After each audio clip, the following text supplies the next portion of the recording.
São 21h05, para darmos continuidade à pontualidade que queremos cultivar. Vamos dar então início à segunda sessão do ciclo de debates que o Centro de Estudos de Intervenção e Proteção Civil tem estado a organizar, ou melhor, já organizou um e irá organizar outro, mais dois, melhor dizendo. Um no próximo dia 21 com a professora Maria José Roxo, que irá abordar a temática da crise da água. E, finalmente, no dia 28, o Dr. António Nunes, presidente da Liga dos Bombeiros Portugueses, que abordará o tema Bombeiros, pilar do sistema.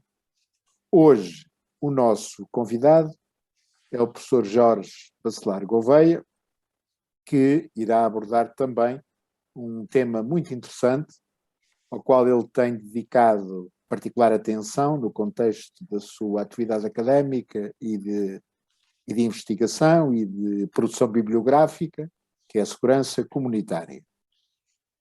Assim sendo, portanto, saudando o professor Bacelar Gouveia, agradecendo-lhe o facto de ter correspondido ao nosso convite para participar neste ciclo de debates, eu passava a apresentar o professor Bacelar Gouveia, o que não é muito fácil, atendendo à diversidade do seu currículo. Portanto, eu vou fazer aqui uma síntese, na convicção de que muito desta síntese será insuficiente para descrever o trabalho e a produção académica e também as competências que o professor Jorge Bacelar Gouveia é detentor.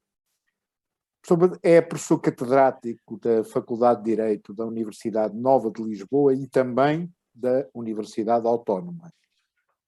Jurisconsulto e advogado, atualmente preside ao Conselho Fiscal da Ordem dos Advogados, é presidente do OSCOT, Observatório sobre Segurança, Criminalidade Organizada e Terrorismo, bem como presidente do Instituto de Direito e Segurança. Ao longo da sua carreira, desempenhou diversos cargos, muito diversificados. Eu destacaria dois, por considerar de facto relevantes. Foi deputado da Assembleia da República e presidiu também ao Conselho de Fiscalização do Sistema de Informações da República. É autor de uma vasta obra bibliográfica. Bastará dizer que tem mais de 150 títulos publicados em Portugal e no estrangeiro, para além de ser um conhecido articulista em órgãos de comunicação social, abordando as temáticas nas quais se debruça no ponto de vista académico e científico. Professor Bacelar Gouveia, segurança comunitária, a palavra para si. Ora, então, muito boa noite a todos e a todas. Um grande gosto agora, a este serão, nesta soirée, estar convosco e desde já agradeço, claro, o convite do Dr. Duarte Caldeira, presidente do Centro de Estudos e Intervenção em Proteção Civil, para também poder refletir convosco este tema que me foi atribuído, a segurança comunitária, aliás, aqui num conjunto de oradores magníficos e, portanto, aqui estou também a dar o meu contributo. E também já agora louvar a atividade deste Centro de Estudos, que eu conheci desde a primeira hora e tem vindo, de facto, a consolidar-se, até porque tem, de mês para mês, uma newsletter cada vez mais interessante e com mais conteúdo e de facto, é disto que vive realmente a segurança comunitária também da iniciativa de diferentes pessoas do mundo da sociedade civil, e o Dr. Caldeira tem sido nesse aspecto um grande visionário e uma pessoa com grande energia, um intrépido defensor de todos estes temas e do seu estudo, e o gosto que tem, o entusiasmo que se vê e a paixão por esses temas. E, portanto, também fica aqui esta palavra de agradecimento, além de o conhecer pessoalmente, de ser amigo dele e de lhe reconhecer cada vez mais qualidades. Também cumprimento todos os que estão aqui a assistir, alguns já conheço de alguns cursos que temos vindo a fazer. Eu hoje tentarei ser um pouco menos académico e e dar-vos assim uma perspectiva um pouco mais genérica e mais pessoal sobre alguns temas, porque este tema da segurança comunitária é um tema muito vasto, aliás, tão vasto que o primeiro ponto aqui a referir é saber o que é que ela significa. Começamos logo por aí. E a minha ideia aqui, né, quando ao falar em segurança comunitária, é a ideia de que, claro que há uma preocupação de proteção, a segurança significa proteção, significa defesa, significa estar defendido, estar seguro é estar defendido, isto é, sentir-se sem ameaças, sem riscos, viver em segurança é isso mesmo, qualquer tipo de ameaças, mas aqui, quando se fala em segurança comunitária, esta segurança tem que se referir a alguma coisa em particular, porque há outras seguranças que não são seguranças comunitárias. Claro que isto depois pode ser, no fundo, um jogo de palavras. Aliás, a nossa Constituição fala 43 vezes da palavra segurança e não há 43 significados diferentes para a palavra segurança. Em muitas vezes, o significado de segurança é sempre o mesmo. Depois pode variar em função do adjetivo que seja utilizado. Mas, de facto, a ideia da segurança comunitária, que eu tenho tentado procurar um pouco o significado desta palavra, é um pouco um contraponto de uma segurança, digamos, institucional, de uma segurança própria do Estado de Poder, própria das instituições, e é uma segurança que vem da sociedade civil, que vem do Estado de comunidade, que vem das pessoas comuns, das entidades públicas e privadas, o que não significa que não haja organizações que também promovam a defesa de certos bens que se possam encaixar numa ideia de segurança. Também não escondo isso. Mas, pelo menos, separar essa segurança das outras seguranças que têm sido as seguranças tradicionais. E quando eu falo em seguranças tradicionais, claro que me refiro em particular àquelas que são mais clássicas e que estão consolidadas. Desde logo a segurança militar, que se refere particularmente à defesa do Estado, aliás, naquilo que o Estado tem mais antigo, que é a segurança externa, e a segurança que é levada a cabo pelas Forças Armadas. Aliás, os Estados, se nós olharmos às estruturas de defesa dos Estados, ou de segurança dos Estados, a estrutura de segurança mais antiga na história do Estado são as Forças Armadas, e, portanto, é a ideia da defesa do Estado contra os inimigos externos e a defesa da sua integridade territorial e, sobretudo, o mínimo dos mínimos é a defesa da sua existência, da sua independência como Estado, para não acontecer o que está a acontecer à Ucrânia, que está, digamos, a desaparecer lentamente com a absorção e a conquista, infelizmente, da Rússia. Para dar aqui um exemplo muito particular, mas sabem que as guerras, ao longo dos séculos, foram as guerras mais típicas, não foram as únicas, mas digamos, o mais comum nas guerras são as guerras de conquista. Portanto, as guerras através das quais as Forças Armadas impõem, pelo seu poder militar, o domínio sobre territórios e Estados inimigos e extinguem esses Estados e incorporam, anexam esses territórios. Portanto, isso é uma ideia muito bem caracterizada, digamos, a ideia de uma defesa nacional militar, embora a defesa nacional possa não ser só militar, e, portanto, isso é uma realidade que eu não vou aqui tratar e que tem o seu contexto próprio, tem uma doutrina própria, tem uma estrutura própria e é uma estrutura mais ou menos conhecida e todos os países têm forças armadas, aliás, é a estrutura de segurança mais antiga. Depois também a segurança comunitária distingue-se de um outro tipo de segurança que é mais recente, que é a segurança oferecida pelas polícias. Um polícia não é um militar não é um polícia. E aqui a intervenção, digamos, da ideia da polícia, que pode ter várias cambiantes, porque pode ser uma polícia judiciária, uma polícia administrativa, e dentro desta há várias categorias. Aqui a ideia da polícia é a defesa da ordem pública, que é um conceito diferente de inimigos externos. A ordem pública defende-se dentro do território. E, sobretudo, contra o quê? Contra a criminalidade, ou prevenindo a criminalidade, e, sobretudo, mantendo a ordem pública, isto é, mantendo a paz social, evitar desacatos e, portanto, evitar disrupções, digamos, na convivência social. Mesmo que isso não seja propriamente um crime, mas é a ideia da ordem pública. E, portanto, as polícias também correspondem aqui a uma função específica que é diferente da função militar, mas que tem um enquadramento próprio também com estruturas policiais, com poderes próprios e com missões próprias, que também têm vindo a alargar-se um pouco para além destas tradicionais perspectivas da segurança interna, como a defesa da ordem pública e do combate à criminalidade. Depois, as polícias são um fenómeno muito recente. As polícias têm 200 anos. Digamos, as polícias que nós conhecemos hoje têm cerca de 200 anos. Começaram no século XVIII, Em Portugal, nós temos a Guarda Nacional Republicana, que nasceu como Guarda Real no século XIX, tem mais ou menos 200 anos, depois mudou de nome quando com a República passou a ser Guarda Nacional Republicana, já agora não podia ser Guarda Real em República, e a PSP nasceu numa agregação de polícias locais em Lisboa, a partir do último quartel do século XIX, e portanto a partir dos anos 20 do século XX passou a ser uma polícia nacional, com certas características, e depois mais tarde atingiu aquilo que é hoje a Polícia de Segurança Pública, que já foi paramilitar e nos anos 90 passou a uma Polícia Civil. Depois, há uma terceira estrutura de segurança mais recente ainda, que são os chamados serviços de informações, que não trabalham no mesmo diapasão das polícias e das forças militares, embora possa haver serviços de informações policiais, ou informações policiais e até informações militares, também existem, de facto. Mas aqui estou a referir-me às informações estratégicas de Estado, que são uma coisa um pouco diferente. E em Portugal tem um sistema próprio, aliás o Dr. Dr. referiu-se que tive a oportunidade de ser membro do Conselho e presidente do Conselho de Fiscalização dos Serviços de Informações de Portugal, nesse período de 2004-2008, e tem uma lógica própria de trabalhar, tem poderes muito diferentes e não visam propriamente especificamente uma proteção externa, uma proteção interna, um combate à criminalidade, quer dizer, é um aglomerado de várias coisas com uma lógica própria e um modo de agir bastante diferente, quer da função militar, quer da função policial. Aliás, sobretudo a função de inteligência não é uma função operativa, no sentido, digamos assim, prosaico da palavra, como é uma função militar ou uma função policial. É uma função de antecipação de disrupções, é uma função de conhecimento. Aliás, em rigor é uma função de inteligência.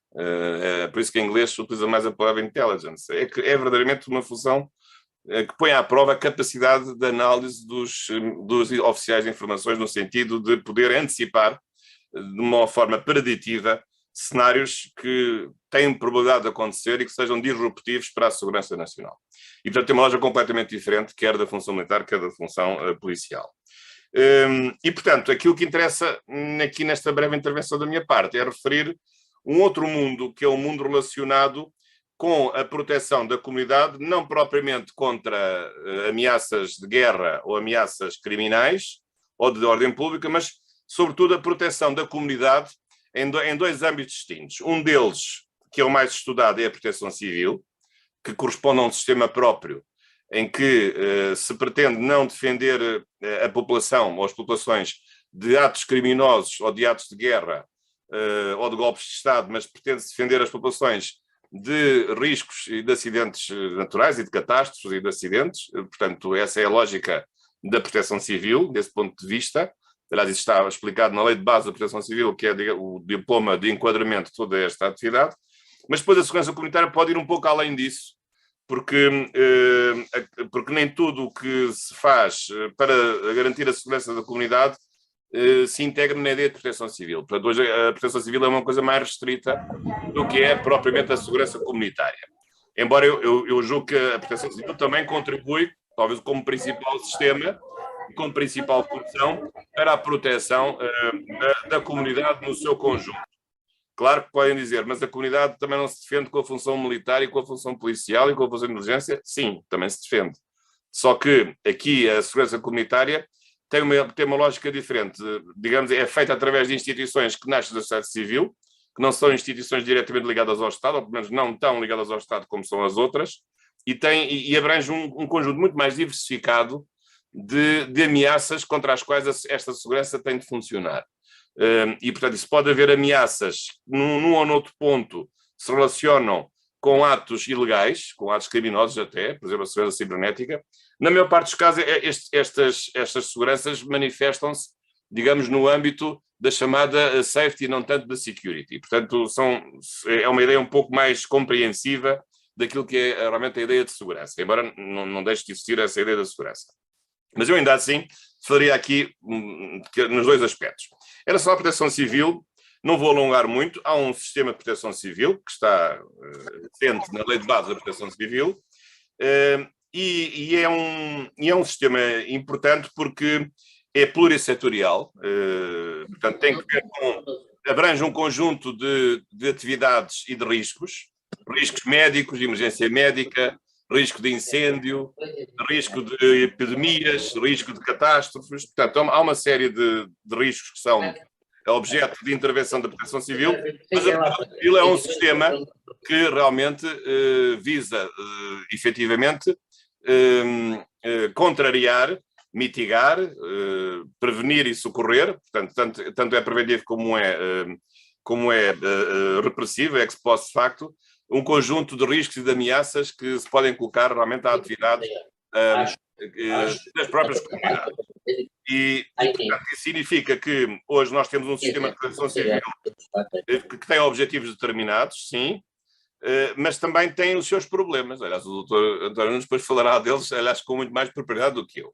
E esses problemas são problemas de várias ordens, porque é sobretudo um problema de uma grande complexidade de organizações que intervêm e de uma grande heterogeneidade que podem pôr em causa a eficiência do sistema. Desde logo, os agentes de proteção civil são variedíssimos, não há, enquanto que os agentes da função militar são os militares, e só há um grupo de forças armadas, só há umas forças armadas num país. Os agentes da função policial são as polícias, não há muitas, há pelo menos duas grandes polícias nacionais, de ordem pública, mas enquanto que aqui na Proteção Civil não é bem assim. Na Proteção Civil nós temos o Corpo dos Bombeiros, que são cerca de 30 mil, se não estou em erro, e depois temos outros agentes que são especificamente vinculados ao Estado, e portanto temos aqui uma grande heterogeneidade de corpos que intervêm na mitigação desses riscos e na prevenção em relação a esses riscos, que têm características distintas, que têm poderes distintos e que têm também formações técnicas e doutrinárias também distintas. Portanto, temos aqui um problema complexo de heterogeneidade de poderes, heterogeneidade de entidades que levam a cabo essa função. Aliás, os bombeiros, todos eles pertencem, os voluntários, a associações humanitárias, e cada um é uma associação diferente das outras, embora, obviamente, as suas funções estão caracterizadas na lei, e também uma diferença no próprio território. Aliás, na Proteção Civil é um sistema que não é nacional, enquanto que o sistema policial das polícias e o sistema militar é ao nível da República. Na Proteção Civil não é assim. A Autoridade Nacional de Proteção Civil é ao nível do continente, e depois há dois sistemas regionais de proteção civil, um na Madeira e outro nos Açores. Portanto, diferentemente do que sucede com o sistema policial, ou o sistema militar, ou o sistema de inteligência. Portanto, isto tem sido objeto de várias reflexões, tem havido problemas óbvios, enfim, desde logo aquela catástrofe, aquela tragédia de 2017, que tem a ver especificamente com a questão dos incêndios, mas a Proteção Civil vai muito além disso, e portanto há aqui uma série de dúvidas e de interrogações sobre como melhorar o próprio sistema, conjugando um conjunto diferente de agentes que podem intervir, mas que têm também capacidades distintas, têm competências distintas, pertencem a entidades distintas, umas nacionais, outras locais, outras regionais, e portanto tudo isto é uma barafunda, com o devido respeito, é uma grande barafunda, que pode muitas vezes pôr em causa a própria capacidade de intervenção. Aliás, a barafunda é tão grande que até as próprias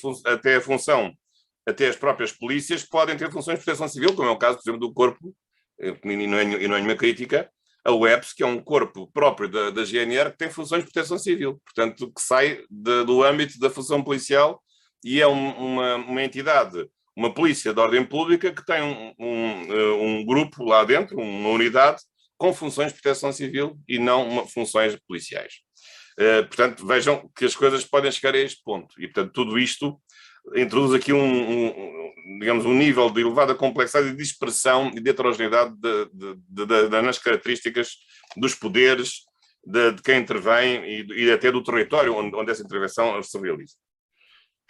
Essa parte, eu julgo que é uma parte que é mais conhecida, mas agora queria concentrar-me numa zona mais recente, que tem a ver com aquilo que nós chamamos das novas seguranças. Porque, digamos, as seguranças que se relacionam com a proteção civil estão relativamente estudadas contra os incêndios ou contra outro tipo de riscos, isso está mais ou menos estudado. O problema agora é que, digamos, numa sociedade de risco em que nós vivemos, em que os riscos aumentaram, riscos também de natureza tecnológica, além de aumentar também os riscos contra a security, isso também é evidente, a criminalidade organizada, as ameaças transnacionais, a proliferação da armação maciça, enfim, novos problemas, novos e até velhos, como uma simples invasão da Ucrânia, que faz recordar, afinal, que voltamos aos primórdios do conceito básico de segurança, que é precisamente a integridade territorial, e, portanto, não é preciso ser muito sofisticado para pensar que a segurança é logo violada naquilo que ela tem de mais básico, que é precisamente o mais óbvio dos Estados, que é a sua integridade territorial. Portanto, voltamos para trás, digamos, no caráter óbvio de uma ruptura de segurança do Estado, de segurança nacional, mas estas novas seguranças têm trazido aqui uma preocupação de incorporar, digamos, a proteção de novas realidades que até há poucos anos ou não existiam como tal ou não eram assim vistas. E isso acontece muito também porque o Estado, que sempre teve como principal objetivo a segurança, portanto, porque é que o Estado existe? O Estado existe para proteger os cidadãos. Aliás, em primeiro lugar, proteger dos inimigos externos. As pessoas unem-se num Estado para que não sejam destruídos por um inimigo exterior comum. Portanto, essa é talvez a principal razão da existência do Estado. Além disso, e também por outro lado, o Estado com o seu poder pôr ordem na casa. Transformar a selva, o estado de natureza, como dizia Hobbes, transformá-lo, em que havia uma guerra civil de todos contra todos, transformar a casa numa casa com ordem e em que as pessoas se respeitem umas às outras e não se matem umas às outras, portanto, em que o homem não é o lobo do próprio homem. Estou de novo a citar de memória a famosa frase de Thomas Hobbes no famoso livro O Leviatã. E, portanto, isso significa que hoje o contexto que nós estamos agora a viver é um contexto diferente, porque é um contexto também em que a segurança que se mantém tem que ser contextualizada numa nova função que o Estado não tinha no século XIX e que hoje tem, que é uma função de bem-estar. O Estado não é só agora apenas uma entidade que fornece segurança, seja com novas dimensões mais complexas, segurança interna e externa, segurança de vários níveis, mas também uma função de bem-estar. E, portanto, o Estado assume como responsabilidade sua garantir aos cidadãos um nível social e económico mínimo de dignidade e não deixar que as coisas fiquem ao acaso do azar de cada um ou do infortúnio de cada um. E, portanto, e quem tiver dinheiro safa-se e quem não tiver dinheiro morre numa esquina com uma doença qualquer que até seria curável em circunstâncias normais. Então, o Estado não pode fazer isto, o Estado Social não faz isto. O welfare state tem que ter uma atitude de proteção das pessoas mais desfavorecidas através de uma nova realidade que o século XX tem de trazer, os direitos económicos e sociais. E ainda bem. E, portanto, muitos que falam contra o Estado Social não sabem às vezes o que estão a dizer, também não acredito que eu não acabar com ele, embora admita que o Estado Social tenha os seus problemas também de eficiência económica, que também acho que são evidentes.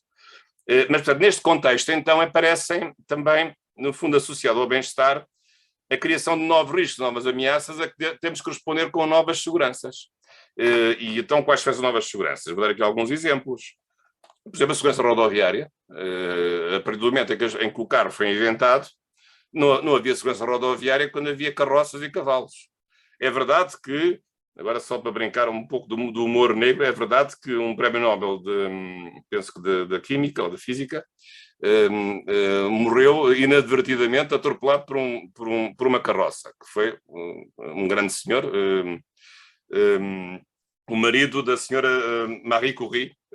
O marido morreu e a senhora morreu depois também com radioatividade do plutónio que descobriu. Portanto, o marido da senhora Marie Curie, que eram polacos, mas depois ficaram radicados em Paris, coitado, morreu não da radiação do plutónio que a mulher tinha descoberto, mas morreu atropelado de uma carroça. Mas, portanto, aí não havia segurança rodoviária, porque isso era um problema que não existia, mas hoje existe.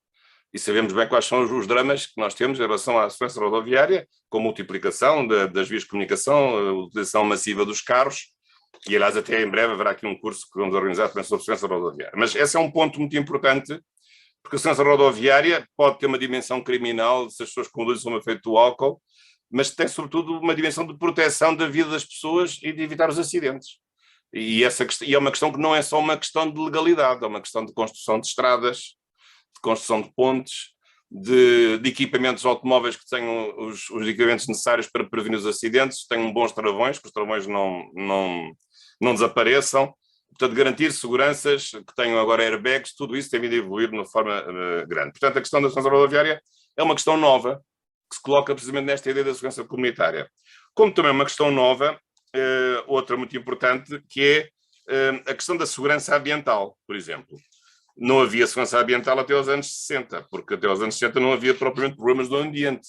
Mas a partir do momento em que começámos a ter problemas de ambiente, com a poluição, com vários problemas, aliás, associados à questão ambiental, chuvas ácidas, o buraco da camada do ozono, a extinção de certas espécies, o aumento o principal é o aumento da temperatura do globo, tudo isso veio despertar um conjunto de intervenções que algumas resolveram alguns problemas. O buraco no ozono resolveu-se, felizmente, porque deixaram-se produzir produtos que faziam, os CFCs, que faziam um buraco na camada do ozono. Portanto, esse assunto foi resolvido com o protocolo de Montreal.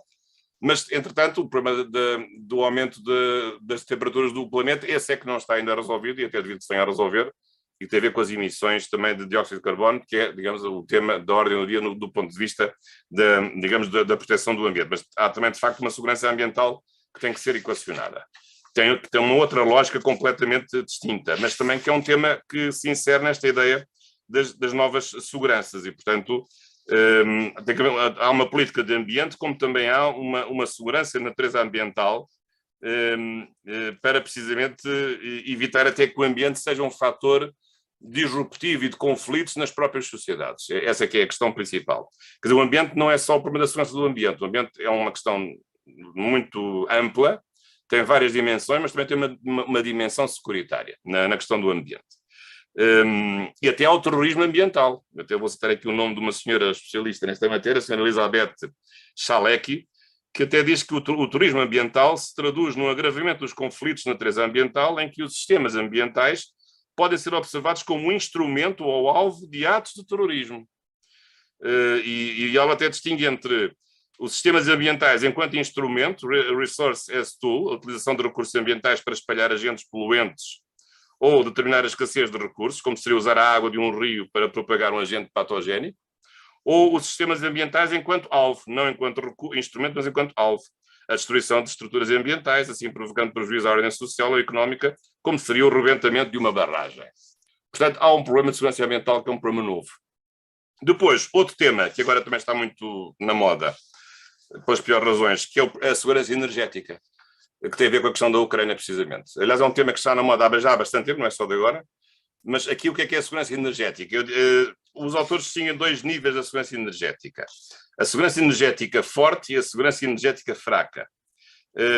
O que é a segurança energética? É a garantia que as comunidades têm que ter de que têm energia para ser utilizada na sua vida cotidiana, ter eletricidade, de pôr a indústria a funcionar, ter os carros com energia, tudo isso.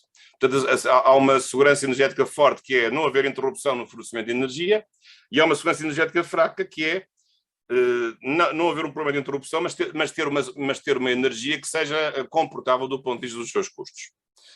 E, portanto, no fundo, a segurança energética tem duas componentes. É não haver interrupção do fornecimento de energia, para não fazer bloquear o funcionamento das sociedades e das indústrias, mas também que essa energia seja comprada, digamos, a preços que sejam acessíveis e que sejam, digamos, comportáveis. Portanto, é um problema. Aliás, a própria energia, na nossa legislação, até há um estado de crise próprio, que é a chamada situação de crise energética, prevista no Decreto-Lei 114 de 2001,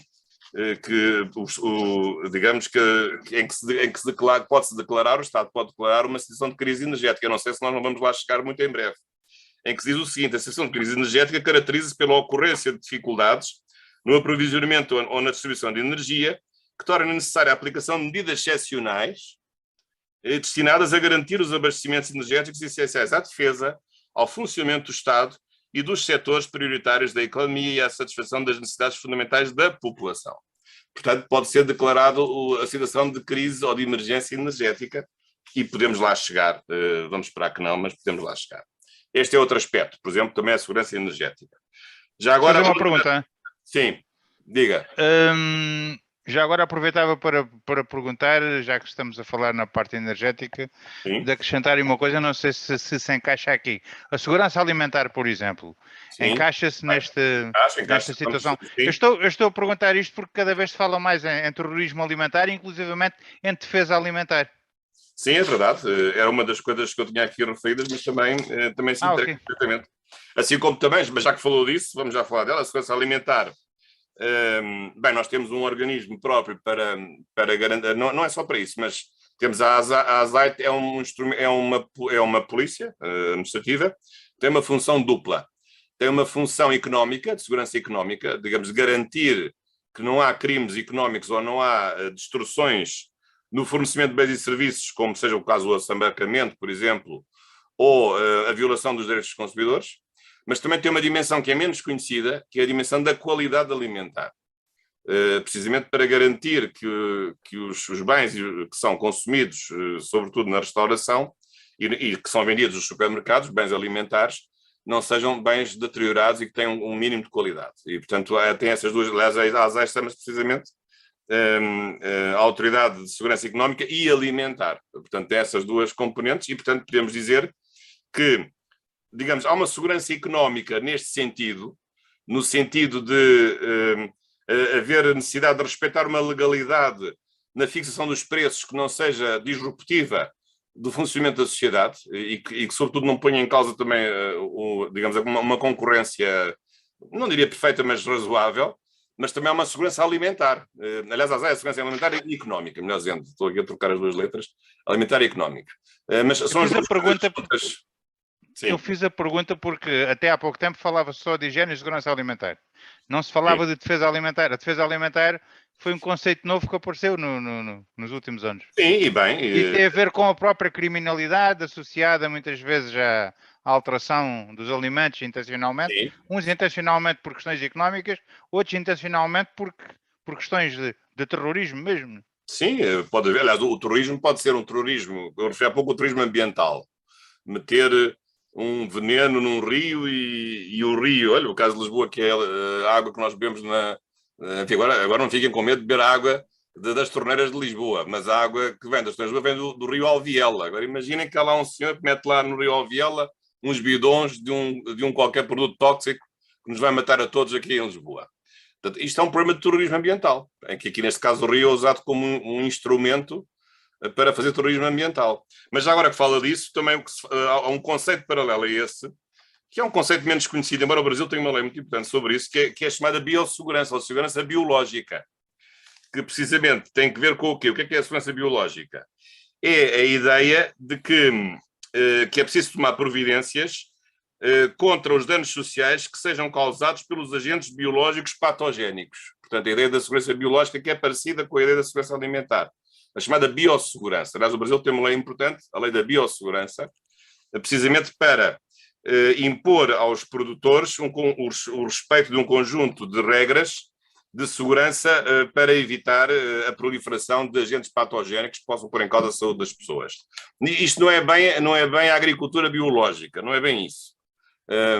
Porque isso é outro tipo de problema, mas é um problema mais primário do ponto de vista de haver, digamos, a segurança biológica nos produtos que são consumidos por parte das pessoas. Já agora, outra ideia de segurança que também o Rui Nascimento estava a referir, que é parecida com aquilo que disse, é a segurança e a saúde no trabalho também, que acaba por ser atraída para este mundo, porque, neste caso, a segurança e a saúde no trabalho tem a ver especificamente com as condições de trabalho dos trabalhadores, coisa que não existia no século XIX, com o capitalismo selvagem, e que a questão social veio trazer ao de cima como sendo importante, mas hoje há todo um conjunto de regras para garantir a higiene, a segurança e a saúde no trabalho, que também se podem colocar nesta ótica destas novas seguranças ou desta ideia mais ampla da própria segurança comunitária. Portanto, este é um ponto aqui também, a meu ver, extremamente significativo.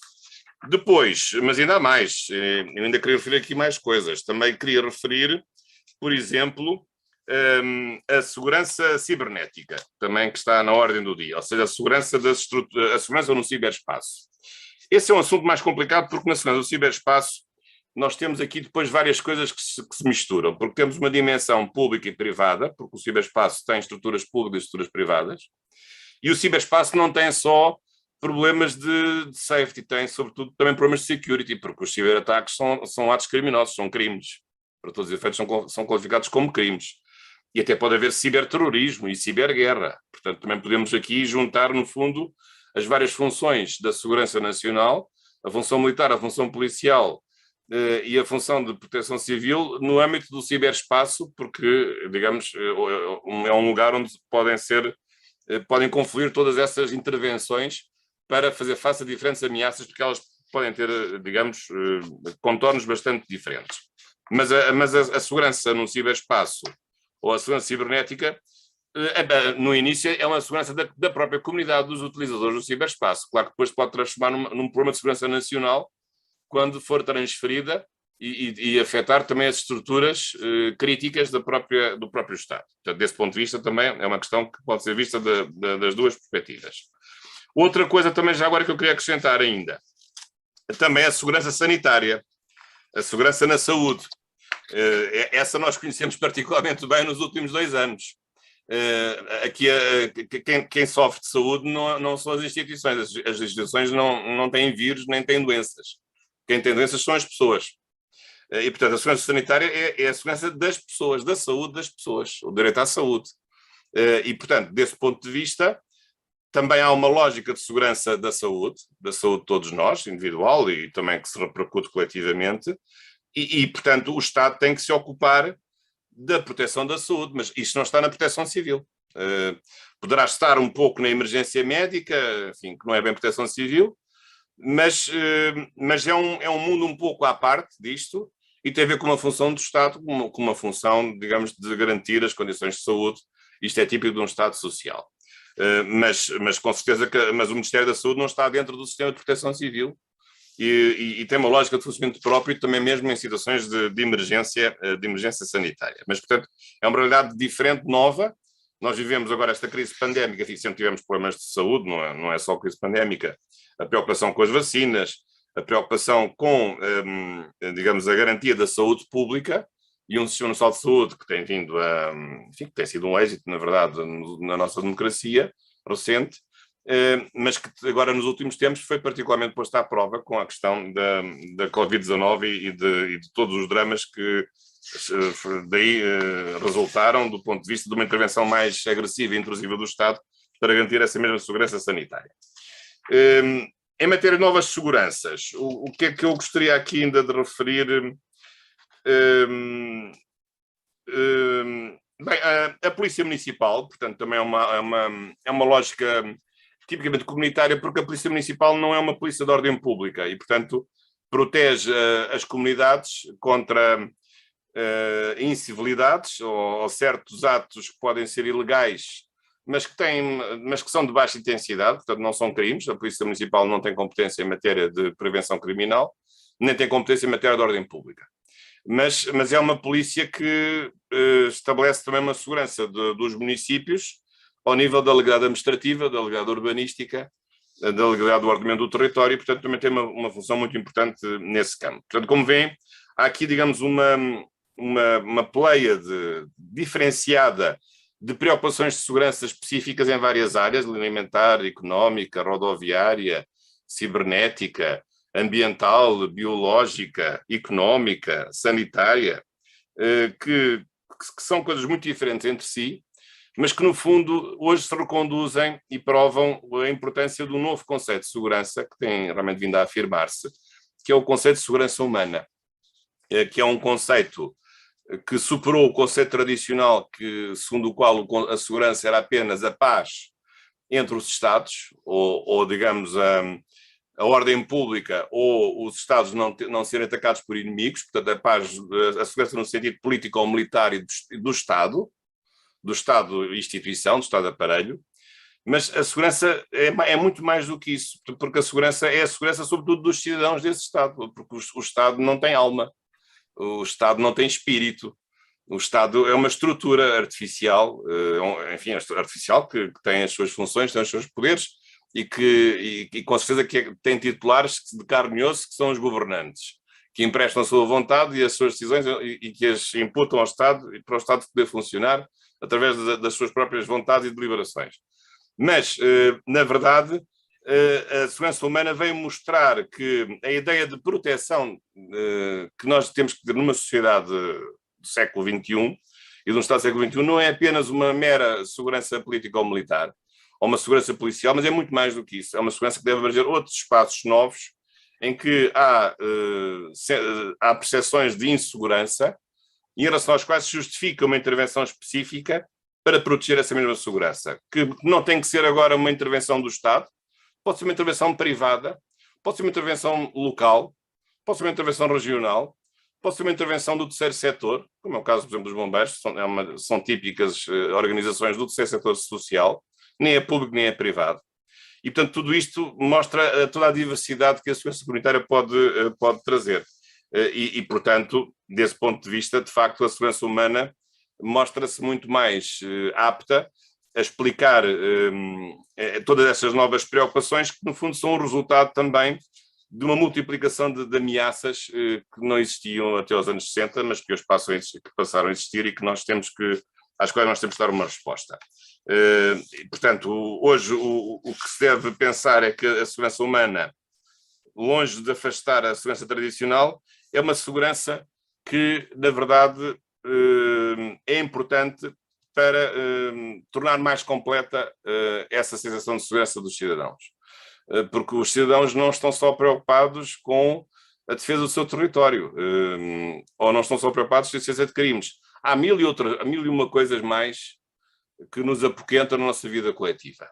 E em relação a estas também tem de haver uma preocupação de segurança e uma estrutura de segurança. Esta que é a ideia das novas seguranças e, no fundo, a ideia da segurança humana, que é colocar o acento tónico não num estado abstrato, mas nas pessoas concretas de carne e osso, que em cada momento existem e que têm sentimentos de insegurança, nos países mais, noutros países menos. Portugal, felizmente, é um dos países mais seguros do mundo.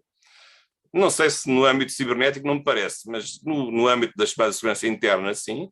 Portanto, de ter um baixíssimo nível de criminalidade, julgo que é o terceiro país num dos índices que existem. Mas, enfim, depois há várias maneiras também de fazer essa estatística. Mas também isso não se reduz, a segurança não se reduz apenas ao tipo de criminalidade. E se há homicídios ou não há homicídios, e se há roubos ou se não há roubos, é muito mais do que isso.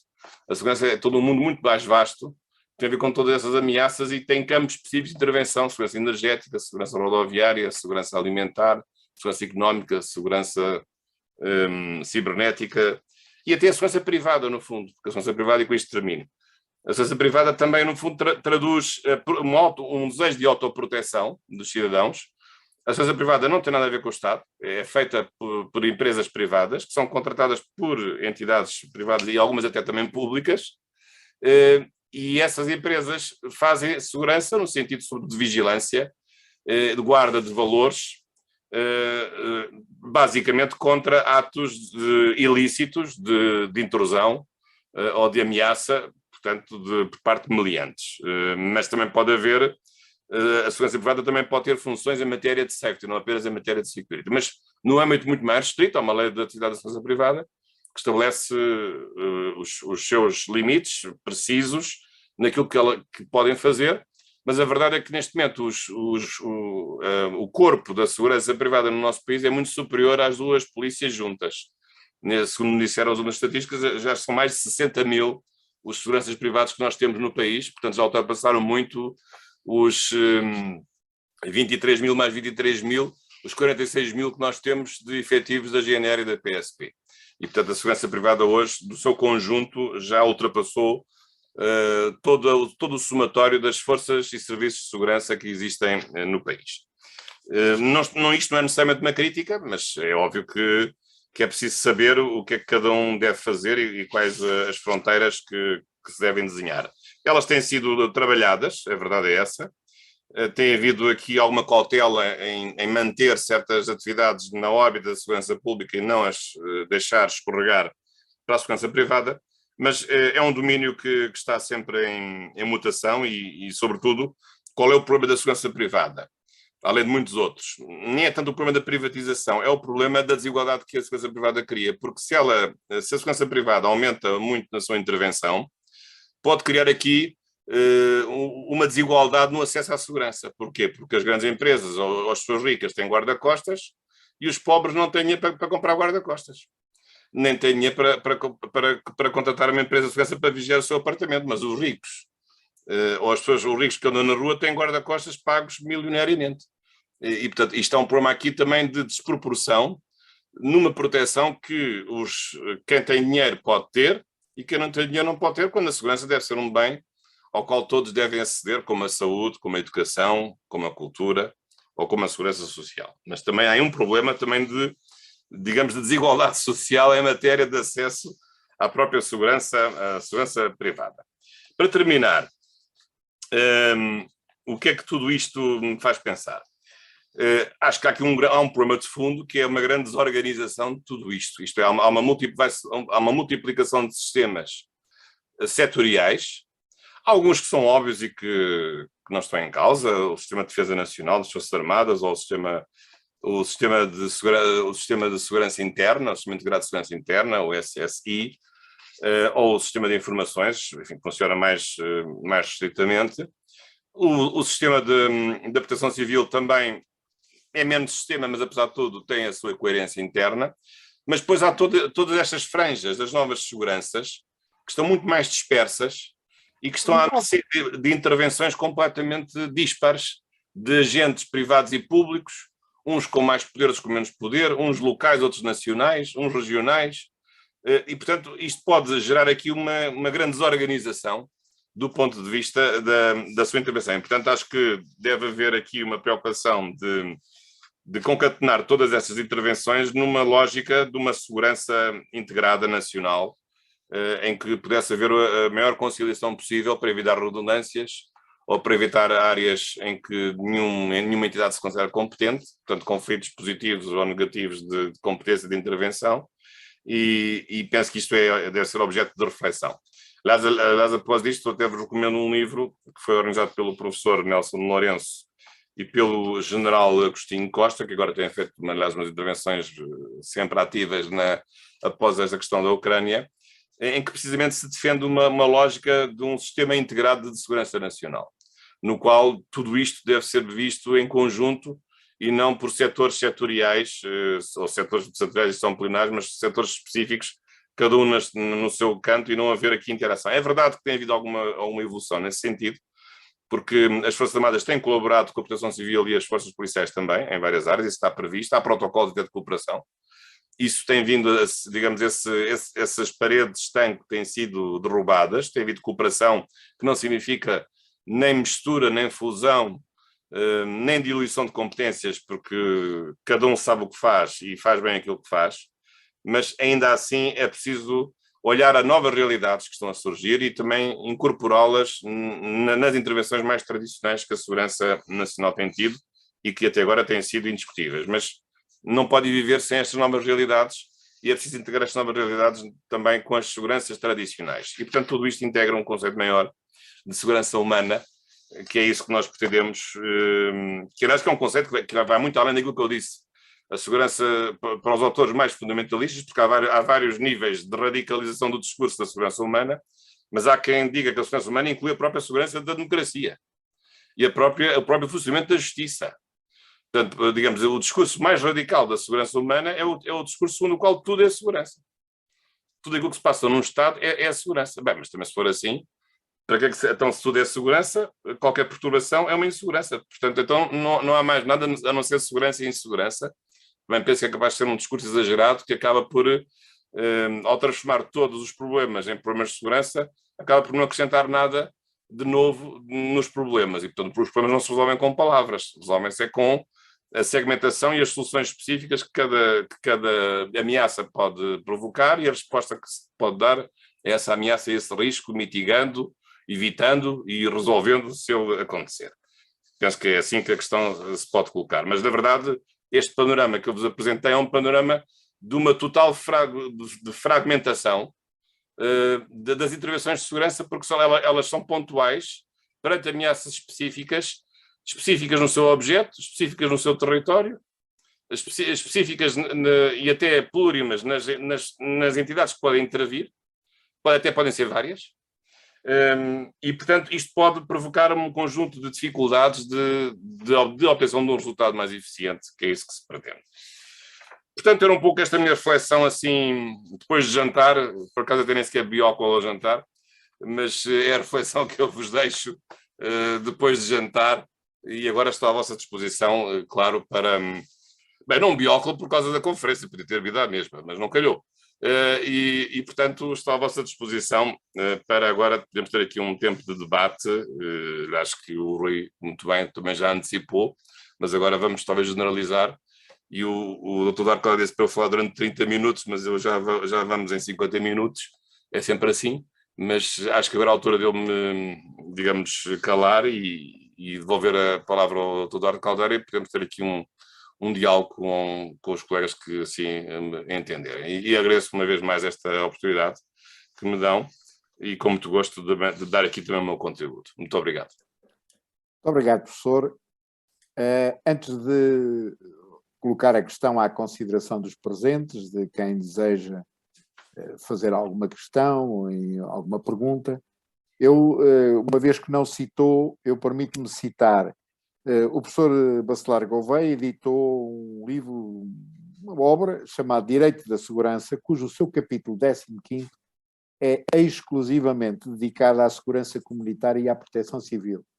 É um capítulo com quase 100 páginas e onde desenvolve de uma forma muito detalhada, no fundo, em particular, o que me parece, e é a minha opinião, as novas seguranças, que é de facto uma publicação que eu não conheço qualquer outra que faz este tipo de abordagem e que de facto permite-nos refletir à volta de facto da problemática da segurança e sobretudo das várias seguranças. Dito isto, pergunto quem é que desejaria intervir.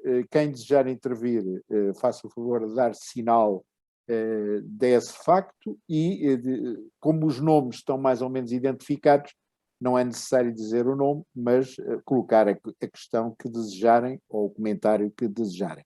Eu lembraria, nós temos como limite sempre as 23 horas, o que quer dizer que neste entretanto, até às 23 horas, acabará a sessão quando não houver mais questões a colocar ou a debater.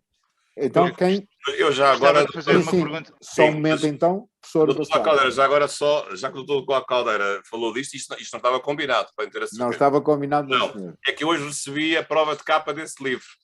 Bom. Por acaso que eu já pedi para não ser esta. Da segunda edição, então. Do livro só sobre a proteção civil. Sim. Ok, certo. Portanto, será esta. Isto é uma. Okay. Portanto, a primeira é a capa e a contracapa, e depois tem estas badanas. Mas esta cor é horrível. Eu já tenho um livro com esta cor preta que eu acho isto horrível. E pedi à senhora editora para me arranjar uma cor diferente. Mas depois o livro sairá em abril, mas o livro já está pronto do ponto de vista das provas. E já agora, se também quem quiser ver, o livro maior é este aqui, a Direito da Segurança, a segunda edição. Este já é um livro com 1100 páginas. E este é que é o tal livro que referiu o Dr. Duarte Caldeira no tal capítulo que refere este assunto. Mas agora resolvi autonomizar esse capítulo da proteção civil e segurança comunitária, fazendo uma pequena monografia com 200 páginas, que será então este livro, que será bem mais barato para as pessoas que só querem lidar com estes assuntos e não têm qualquer interesse em meter-se nas questões do direito internacional humanitário, ou penal, ou nas questões do direito das Forças Armadas, ou nas questões do direito policial. Portanto, optei por isto, a editora assim entendeu também uma boa solução. Portanto, fica já esta propaganda, esta autopublicidade, aproveita este momento. Muito bem, então temos já a inscrição, o Rui Nascimento e o Fausto. Vamos passar ao Rui Nascimento e seguir-se-á o Fausto. Eu gostava de fazer duas perguntas e que têm a ver com a questão da segurança privada. O doutor falou, e aliás já tinha falado também no curso nessa situação, e tínhamos falado um pouco sobre isso na altura. E pronto, os números da segurança privada em relação àquilo que são os números da segurança do Estado estão completamente desequilibrados. Até que ponto é que isso se poderá tornar perigoso, ou até que ponto é que essa segurança se poderá tornar numa insegurança? Esta é a primeira pergunta. E a segunda pergunta é o que é que o doutor pensa de ser o próprio Estado, muitas vezes, as próprias instituições do Estado a contratarem empresas de segurança privada, não é? Porque nós vamos a um IFP, vamos a uma segurança social, vamos a qualquer uma dessas instituições que são do Estado e todas elas têm lá segurança privada Portanto, as duas questões eram por aí. Muito obrigado. Muito bem. Professor, eu propunha que pudéssemos juntar mais uma pessoa, está bem? E depois comentar por grupos. Então, Fausto. Ora, boa noite a todos. Em relação aí à segurança comunitária, o senhor professor Bacelar Gouveia falou em várias vertentes das seguranças, e eu por acaso não fiquei a perceber muito bem, se calhar fui eu que não percebi bem a parte do que é segurança comunitária especificamente. Se bem que o seu doutor falou em várias vertentes, a minha pergunta é se a segurança comunitária é o conjunto de defesa, neste caso, ou todo o conjunto das várias vertentes de segurança que acabou de falar, é a segurança comunitária? Essa é uma primeira pergunta. Se efetivamente é. Falando em segurança comunitária, parece-me a mim que a segurança comunitária, não sei se estou certo, é a defesa da segurança, a cibersegurança, será na vertente dos riscos tecnológicos, será tudo isso, toda será. Bem, a proteção civil, no todo, como lhe diz a lei de base de proteção civil, é uma política, agora está-me a faltar o nome, ainda há bocado o Dr. Bacelar falou. Setorial, Exatamente. E claro que ela atua na mitigação de todos os riscos, seja eles tecnológicos, seja eles da cyber, se bem que ainda da cibersegurança ainda se fala muito pouco na parte da proteção civil, desde na da saúde, na sanitária, neste caso agora do Covid, também a nível de gestão de meios, de logística também esteve emprego, em todo qualquer risco que existe na sociedade, ela está presente, e bem, porque a proteção civil já lá vem desde o tempo da guerra, desde que vinha com o nome da defesa civil, não estou agora aqui a alongar. A minha pergunta nisto, no meio disto tudo, a minha segunda pergunta é, então a proteção civil dá continuidade ou anda de mãos dadas, por assim dizer, à segurança comunitária? Esta é a minha segunda pergunta. Muito bem, então antes de passar ao professor, só dizer que temos mais duas inscrições, o colega da direção do CEIPS, Luís Buxo, e também a Isabel Santos, igualmente nossa associada. Então, professor, para estas eu vou responder, e temos mais o Dr. Paulo Lima, também quer... o Paulo Lima, sim, já vi. Eu vou então responder. Eu vou talvez começar aqui pela segunda pergunta, não leve mal o Renascimento, vou inverter aqui a ordem. Vamos lá ver, a questão é complexa, e eu próprio não tenho ideias totalmente firmes. Mas o que é que me parece? O problema de fundo é que o sistema de proteção civil não responde a todas as ameaças que podem estar incluídas neste conceito amplo de segurança comunitária. Até porque a segurança comunitária que eu referi não é apenas a segurança contra os riscos da safety, também tem coisas de security. Mas a proteção civil não vai lá. Eu não vejo a proteção civil preparada para os ciberataques, por exemplo, e a proteção civil não integra a segurança alimentar nem a segurança económica. Não é?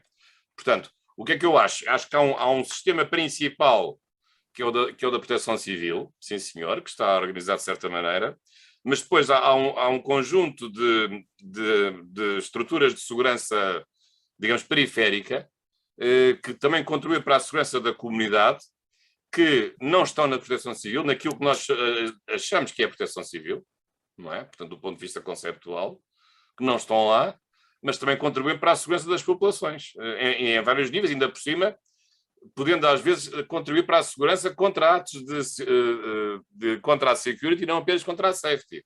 E alguns deles até são crimes.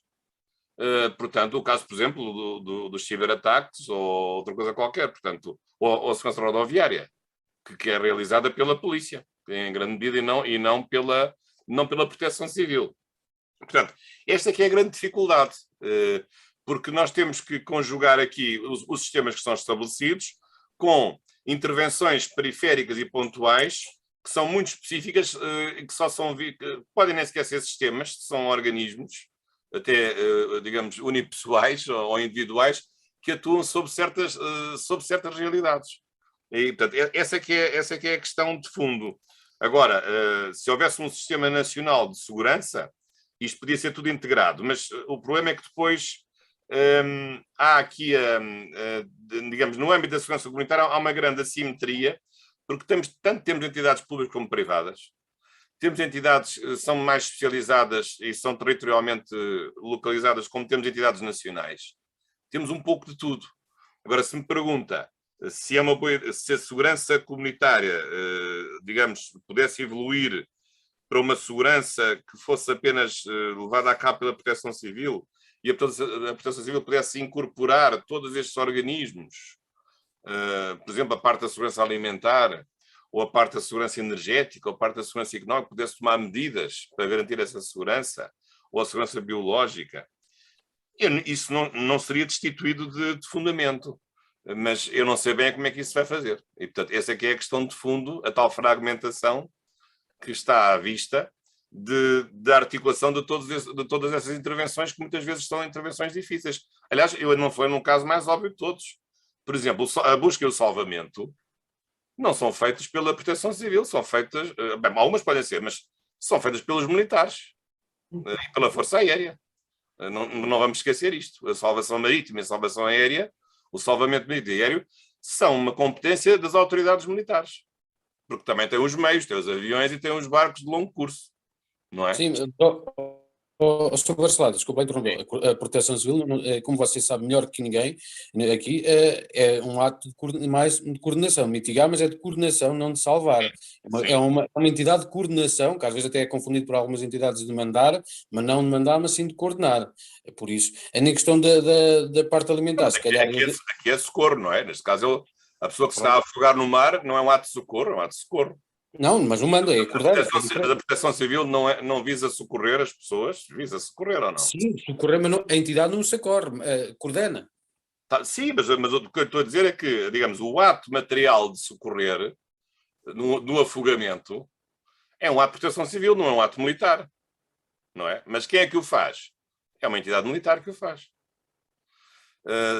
Agora pergunto, então, mas a Proteção Civil não devia ter helicópteros para fazer o salvamento marítimo, por exemplo, em vez de ser os helicópteros da Força Aérea, das Forças Armadas, por exemplo? As Forças Armadas são agente de proteção civil, está tudo incorporado.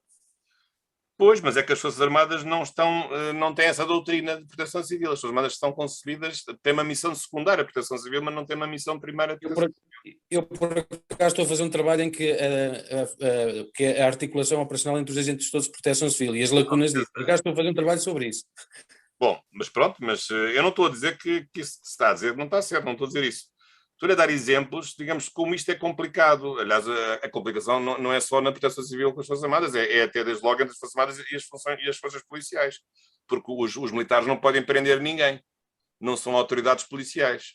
Só as polícias é que podem, no alto mar, se houver lá os narcotraficantes e tal, os militares não têm funções policiais. Digamos, os polícias vão a bordo das embarcações militares, mas quem faz o ato policial de investigação ou de detenção, etc., são as autoridades policiais, não são as autoridades militares.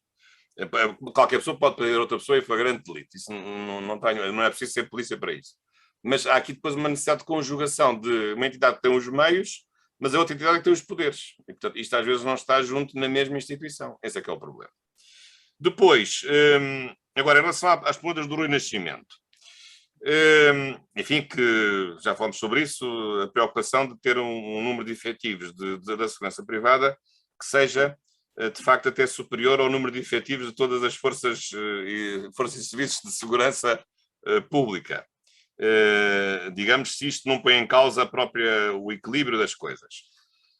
Pode pôr, aliás, o problema não está só aqui. Quando o serviço militar obrigatório foi abolido, ou passou a facultativo ou voluntário, como queiram, esse problema colocou-se, porque sabem qual é o risco disto? É que as Forças Armadas, é que apareçam grupos radicalizados de jovens que tenham um propósito, um plano subreptício ou escondido de assaltar as Forças Armadas. O género de uns planos neonazis ou coisas assim, que gostam da violência, gostam do uso das armas, gostam da cultura militar ou militar radicalizada. E, portanto, a certa altura, se os militares são só compostos por voluntários, quem se vai voluntariar para se meter nas Forças Armadas é este tipo de gente. Isto é uma coisa perigosíssima. E, portanto, enquanto se o serviço militar fosse obrigatório, como era obrigatório, haveria sempre obrigatoriamente uma diversidade de recrutamento e não das pessoas que fossem só porque quisessem, não só aqueles malucos radicalizados, militarizados, que quisessem ir para a tropa. E, portanto, esta é uma das desvantagens do serviço militar facultativo. É esta. Ora, isto pode acontecer também na segurança privada. Aí é que está o problema. Porque a segurança privada pode também ser objeto de captura por parte de certos grupos radicalizados que se dedicam a meter-se nas empresas de segurança privada. E até pode haver empresários da segurança privada que também tenham certas intenções subreptícias de domínio político-ideológico do país através dos seus efetivos. Com certeza que, digamos, eu não estou aqui com nenhuma teoria da conspiração em relação às empresas de segurança privada, mas que eu acho que este risco existe porque as pessoas são particularmente treinadas e têm uma intervenção social, não de violência, mas mais organizada do que é normal, e não são diretamente, em parte são controladas, mas atuam à margem da segurança pública. E isto pode, num certo momento, pode ter algumas consequências negativas. Bem, claro, qual é que era a resposta, digamos, se é que a resposta? Era perguntar se os efetivos da segurança privada, por exemplo, são diversos do ponto de vista ideológico. Ou se é preciso fazer testes psicotécnicos para saber se não há malucos radicalizados que gostam de dar tiros e que vão para as forças de segurança privada. Se calhar é necessário fazer alguns cursos, alguns testes psicotécnicos, se calhar é até capaz de ser. Mas se há empresários que abrem empresas de segurança privada com alguns intuitos securitários, é capaz de haver. Eu conheço bem os países africanos de língua portuguesa e não estou a dizer isso, mas quem são os principais proprietários das empresas privadas? São militares, altas patentes militares. Não digo que isso seja problemático, não tem sido. Mas, digamos, há ali um lastro, uma cultura militar ou pró-militar que se transfere das Forças Armadas para as empresas de segurança privada. Isto pode ter os seus riscos do ponto de vista da doutrina e da mentalidade da atuação desses mesmos agentes no momento concreto em que são confrontados com a situação, digamos, de haver uma ilegalidade ou um ato, digamos, de violência ou de perturbação dos direitos das pessoas. Depois, aquilo que me diz em relação às empresas públicas estarem a contratar as empresas de segurança privada. O problema é sempre o mesmo, é o problema é saber o que é mais barato. E, portanto, chega-se à conclusão que é mais barato as próprias entidades públicas terem seguranças privadas do que terem efetivos da GNR ou da PSP. Acho eu, julgo que seja isso. Claro que se poderia estabelecer a obrigatoriedade de os ministérios ou certas entidades públicas serem protegidas por efetivos da segurança pública. Seria que sim, mas depois nós vemos o contrário, vamos aos supermercados, Pingo Doce e Continente e coisas assim, ou vamos às escolas privadas e quem é que vemos lá fazer o policiamento? Vemos polícias da segurança pública que têm uns tostões a mais para uns extras que fazem para ganhar mais algum dinheirinho, porque também realmente não ganham muito. E estão a fazer funções de policiamento de entidades privadas, das escolas ou dos supermercados. Aliás, eu tive até vários alunos que estão nos supermercados e até contam histórias engraçadas da quantidade de roubos que há nos supermercados e quando aparece quando está lá um polícia fardado à entrada, aquilo baixa consideravelmente, digamos, o gamanço baixa consideravelmente. Portanto, até há uma certa eficácia de ter uma pessoa fardada que seja polícia a sério do que ser um polícia, digamos, ou ser um segurança privado, não tem a mesma credibilidade do ponto de vista da censura social ou da prevenção contra esses crimes. Mas, neste caso, crime de furto dos supermercados, que é o mais evidente, mesmo com as câmaras e tudo, há histórias inacreditáveis, acreditem que há. E, portanto, no caso das escolas é uma questão um pouco diferente, porque ou tem a ver com a questão do trânsito, ou tem a ver com a questão dos raptos das crianças, que é uma questão mais delicada. Mas, portanto, não sei o que lhe diga, Rui Nascimento, não sei o que lhe diga. Portanto, penso que não acharia mal que certas instituições públicas fossem obrigatoriamente definidas por segurança pública. Apesar de tudo isso já existe na Presidência da República, na Assembleia da República, aliás, até tem as duas polícias, tem a PSP e a GNR. Isso já existe nas principais instituições públicas, mas realmente depois na administração, isso, a começar nas faculdades, temos empresas privadas, não temos, a começar pela minha, estou na Universidade Nova, tem lá uma empresa privada, não há lá polícias nenhum, que eu saiba. E quem fala em universidades públicas fala em hospitais públicos, fala em quase tudo, praticamente. Muito bem. Então, passar a palavra a José Luís Buxo e depois a seguir Isabel Santos. Está inscrito também Paulo Lima e Artur Costa. José Luís Buxo. Boa noite a todos. Peço desculpa de não ter a câmara ligada, mas a minha internet não está com grande sinal e se ligo a câmara perco tudo por completo e então optei por ter só o som ligado.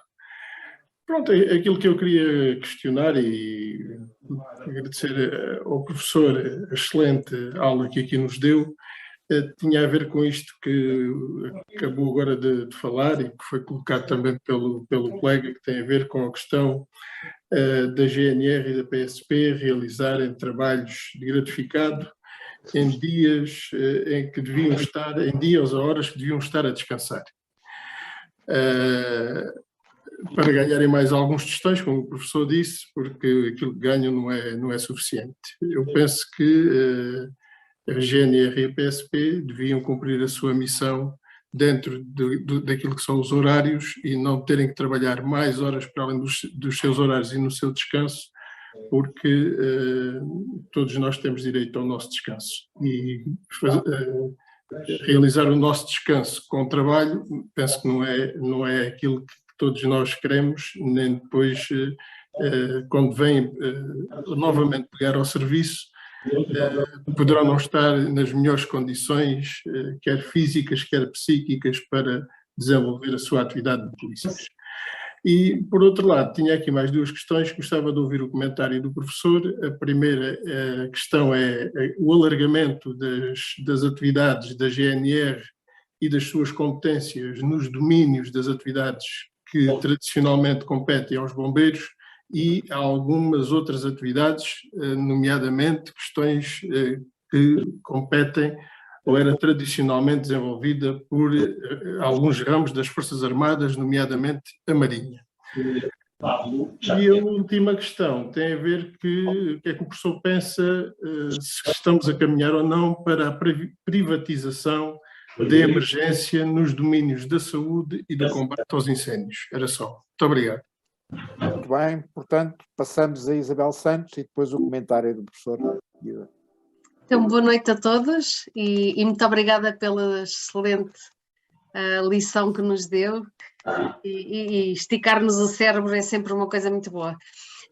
E isto fez-me lembrar aquilo que referiu dos novos riscos e das novas seguranças, porque está tudo interrelacionado. Há uma coisa que me está a preocupar, eu já falei com o Dr. Caldeira acerca disso, que é a segurança radiológica.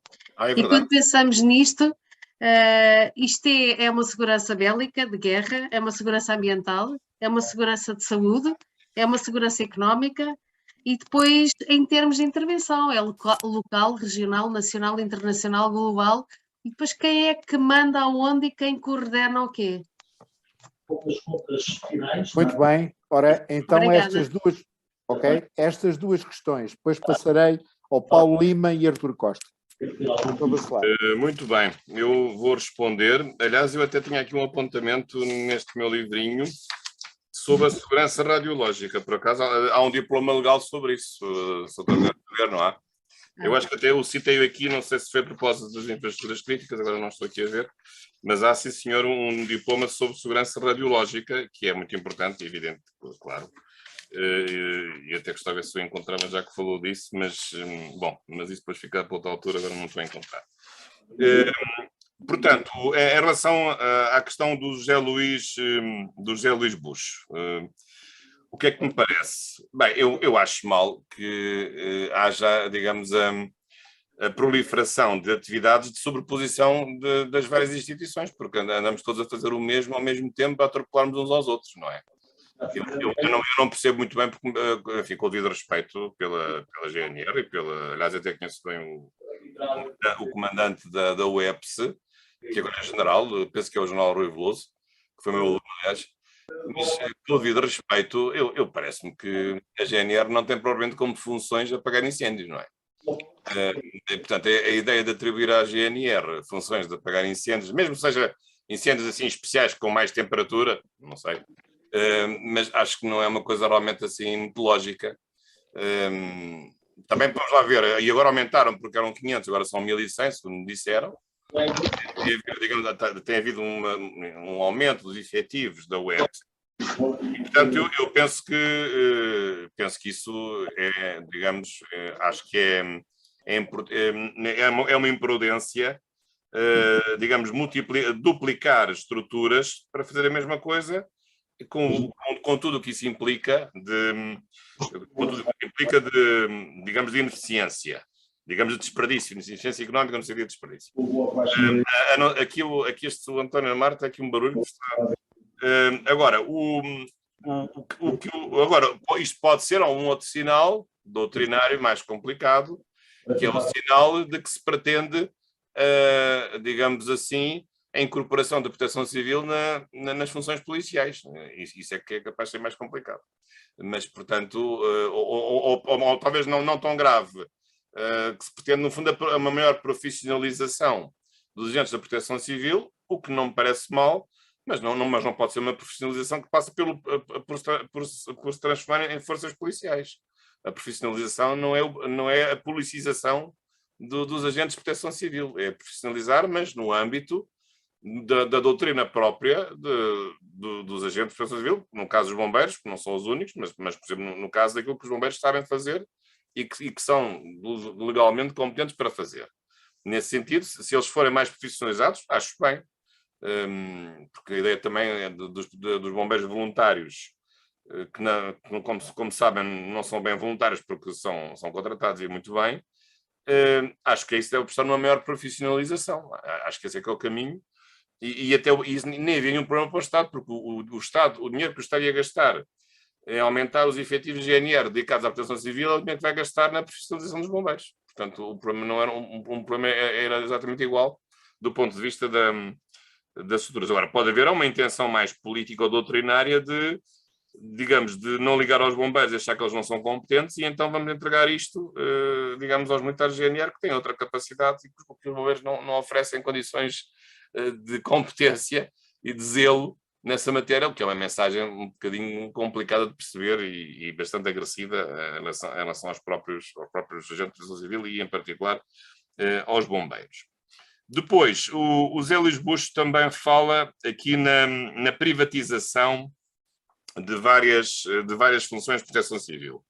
No âmbito da saúde, no âmbito dos incêndios, não é? Portanto, os incêndios através da criação de bombeiros privados das empresas, sobretudo as empresas de celulose, não é? Portanto, para proteger os eucaliptais, não é? Para a produção da celulose.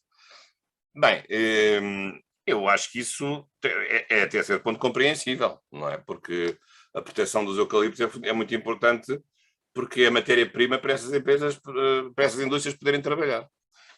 Se isso é incorporado no custo, não vejo em si não vejo isso, digamos, como um problema complicado. Agora, o problema é quando isso depois se transforma, vai encarecer o produto final dos consumidores, e o Estado agradece porque o Estado deixa de ter essa responsabilidade da proteção, digamos, de uma função de proteção de florestas ou privadas ou de segurança sanitária e transfere esse custo para o consumidor, para o cidadão e portanto, o dinheiro dos nossos impostos, em vez de servir para ter essa segurança própria, acaba por ser gasto noutras coisas e pagamos à parte, além dos impostos, mais umas taxas ou mais um custo acrescido desses produtos que quando chegam ao consumidor final, já têm um preço mais elevado através da incorporação dos custos com a sua própria segurança privada que foi necessário contratar, profissionalizando bombeiros, por exemplo,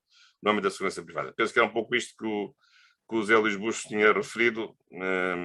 Agora, digamos, eu acho que a privatização em si não pode ser diabolizada, porque eu acho que a economia, na base, é uma economia privada, é uma economia de mercado. E acho que assim deve ser e assenta na liberdade de empreendedorismo e na iniciativa privada.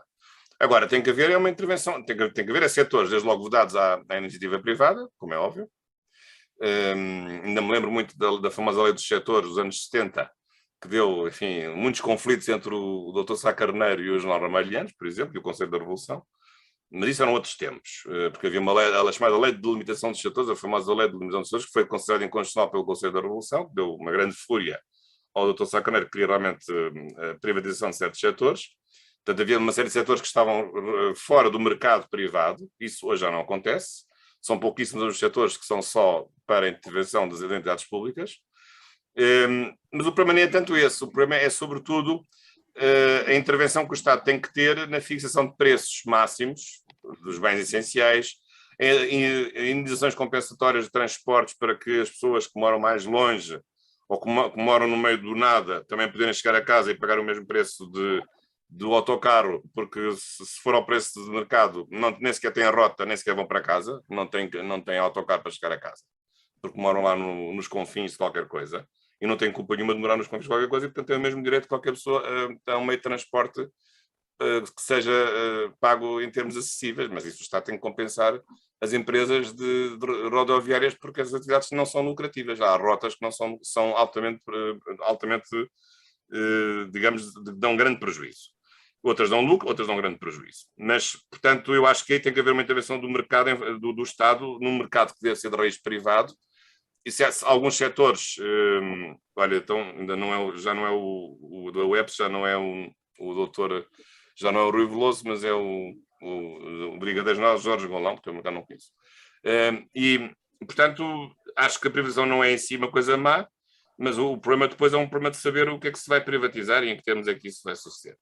Em relação à doutora Isabel Santos, portanto, era só a questão eu penso que tinha falado só na questão então da segurança radiológica, não é verdade? Sim, é uma coisa pouco estudada. Nós temos um reator nuclear, não é verdade? Sim. Temos um reator nuclear. Acho que está desativado. Mas temos os nossos vizinhos. Então, quem são os nossos vizinhos? Quais são os espanhóis. Que é de Almaraz? De Almaraz, sim, sim. E as centrais deles. Nós temos um serviço de emergência radiológica 24 sobre 24 horas o ano inteiro. Certo. Na APA, na Agência Portuguesa do Ambiente. E é muito direcionado para Almaraz. Almaraz é a central nuclear espanhola mais próxima de Portugal, não é? É. Eu julgo que até há pouco tempo houve lá uns problemas de segurança, não houve? É frequente haver, porque é uma central muito antiga, com uma tecnologia obsoleta, que já devia estar encerrada. Sim, mas aquilo não estava para ser encerrado, mas porquê é que não encerraram a central de Almaraz? Essa parte não sei bem, mas ela já teve para ser encerrada várias vezes. Sim, não sabia. Depois eu tenho pegado essa polémica. Estava a ver se encontrava aqui a famosa lei mas há uma lei de emergência radiológica, sim senhor, mas agora não sei onde é que isso está. Bom, mas não há problema. Mas pronto, mas era isso, sim, no fundo há uma segurança radiológica, digamos, podemos colocar as coisas em termos conceptuais, sim. Ao lado de uma segurança ambiental, de uma segurança, de uma biossegurança, de uma segurança energética, há uma segurança radiológica, sem qualquer dúvida. E depois alimentar, e depois é toda. Alimentar também toda, é tudo isso. Portanto, é toda uma lista nova de realidades muito específicas, aliás, que não têm instituições específicas, que não têm instituições especialmente vocacionadas para as combater, Exato. O problema também é esse. E isto depois pode trazer vários problemas de coordenação, de incapacidade de resposta. Acho que tudo isso tem que ser estudado e tem que ser... Por exemplo, a questão, agora positivista, a questão da segurança energética, o estado de crise energética. Quando foi aquele bloqueio ao aeroporto de Lisboa dos camionistas, de repente é que as pessoas se aperceberam, que é o que está a acontecer agora, aliás, que afinal, se não houver abastecimento ao aeroporto em 3 dias, não há aviões, porque não há combustível, acabou. Eu sei que agora está um vídeo a passar em que a pessoa, um automobilista cheira a bomba de gasolina e paga 5 euros. Eu sei, ainda não chegámos a esse ponto. Mas há um problema aqui, é um problema de segurança energética. E de facto é um problema real, não é só neste contexto agora da guerra da Ucrânia, mas é um problema real para o qual eu não sei, as pessoas nunca se aperceberam desse problema. Outro problema que eu não falei agora, podia ter falado, é a questão das infraestruturas críticas. Sim. Porque esse é outro problema, e também das infraestruturas críticas, que têm, digamos, infraestruturas críticas, que são aquelas estruturas que são necessárias à segurança e que para manter a continuidade do Estado, em matéria de transportes, em matéria de de funcionamento de água, em matéria, digamos, dos vários setores. Portanto, há uma lei, aliás, que saiu agora, uma nova lei que saiu, que revogou o diploma 2009, que saiu agora em janeiro, sobre as infraestruturas críticas. Aliás, saiu na pior altura possível, porque as pessoas começaram a pensar que a lei tinha saído porque não havia nada. E depois há um outro conceito muito importante, são os chamados ativos estratégicos. Chamados ativos estratégicos, que também, que é um decreto-lei de 2014, que posso só dizer o que é isto. Diz o seguinte, que é a segurança dos ativos estratégicos, o decreto-lei 138 de 2014, que é o regime de salvaguarda de ativos estratégicos essenciais para garantir a defesa e a segurança nacional e a segurança do aprovisionamento do país em serviços fundamentais para o interesse nacional nas áreas de energia, transportes e comunicações, enquanto interesses fundamentais para a segurança pública. Portanto, depois há uma definição do que é ameaça, mas há aqui uma lei assim um bocadinho que ninguém conhece, que é então este famoso diploma da segurança dos ativos estratégicos, no sentido também energéticos, mas não só. Mas associado um pouco à ideia das infraestruturas críticas. Portanto, e os alimentos não estão incluídos aí? Tenho que ver aqui o que é que diz já agora. Fala na segurança dos aprovisionamentos. Ok. Portanto, devem estar. Pois. Eu vou tentar ver aqui o que é que diz. Tem aqui umas alíneas. A segurança física, depois manter a continuidade dos ativos estratégicos, a preservação da confidencialidade, não diz precisamente os alimentos, mas deve estar, talvez num anexo a este diploma, mas eu aqui não tenho a referência. Okay. Tenho aqui agora o diploma. Muito obrigada. Mas é o Decreto-Lei 138 de 2014, de 15 de setembro. Muito obrigada. Bem. Então, agora vamos até Cabo Verde. Paulo Lima, boa noite, uma vez mais presente. E a seguir Artur Costa. Paulo Lima, a palavra é sua.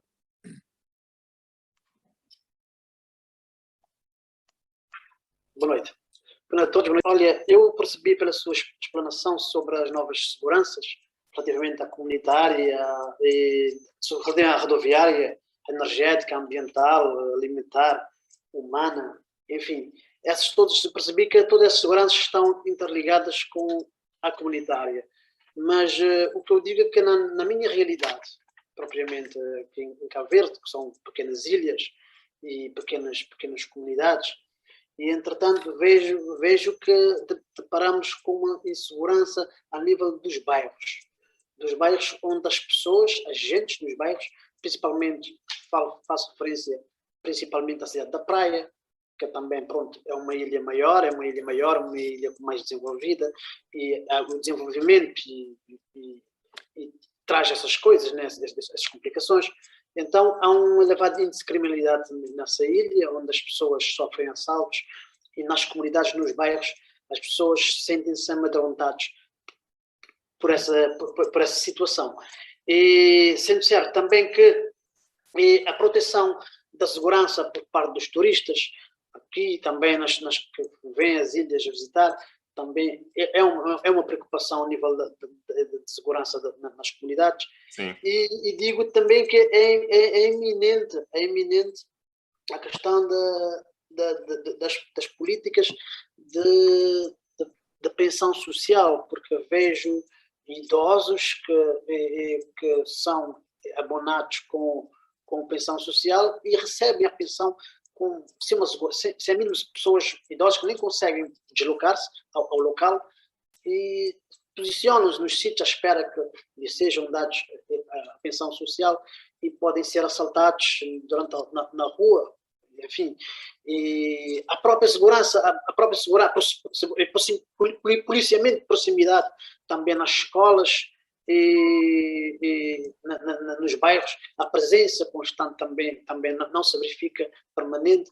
Tudo isso considero que são problemas da parte da segurança comunitária que na minha realidade que eu considero que eu fiz questão aqui de mencionar. Só para dizer isso e obrigado a tudo. Eu posso talvez, eu respondo talvez já agora aqui. Então, já, sim. Já. Sim, bom, a segurança em bairros, em princípio, é um problema de segurança interna, digamos, de criminalidade. Nós também temos aqui certas regiões, bairros que se ficam gatizados e onde há um índice de criminalidade especialmente alto, fora do comum. Agora, mas as forças policiais têm programas próprios, têm lá uma série de programas, que são até alguns muito criticáveis, porque dizem que são diz-se que são um pouco eficientes, mas há o programa Casa Segura, há o programa Férias Seguras, há uma série de programas, o programa A Escola Segura, portanto, quando as forças policiais vão às escolas explicar às crianças e aos adolescentes qual é o seu papel, eu acho que é uma coisa útil, eu falo por experiência familiar.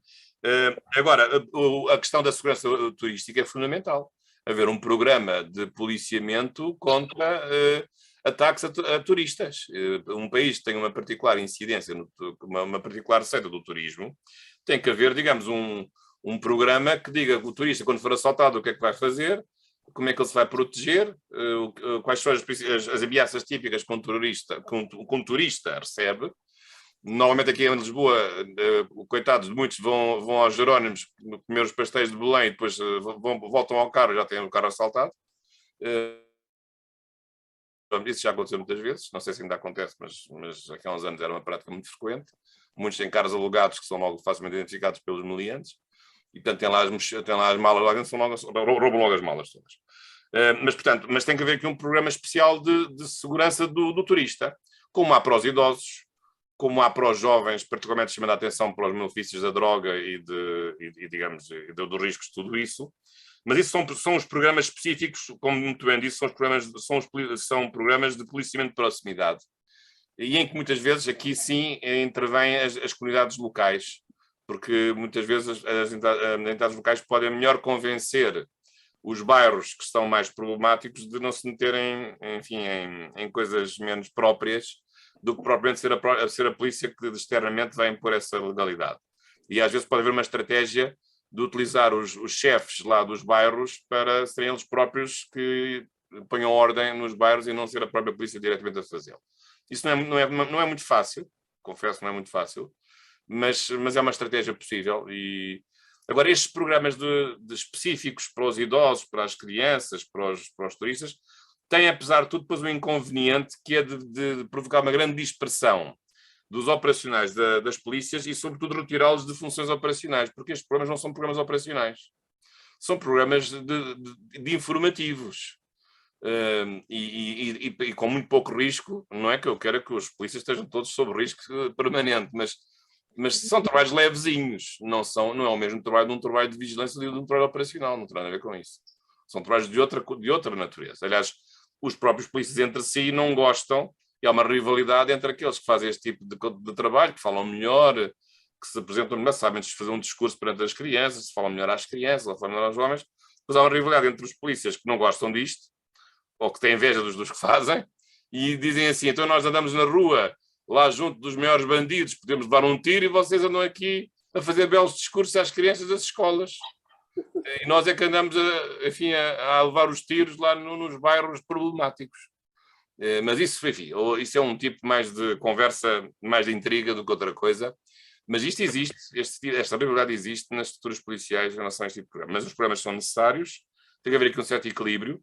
Claro, qual era a solução? Porque pôr civis a falar às crianças sobre aspectos de polícia, as crianças querem ver uma pessoa fardada, não querem ver um civil, querem ver alguém com farda, querem ver ali a pistola que ele leva ali no coldre, ou à cintura, querem ver, querem sentir a autoridade, querem sentir a força da polícia.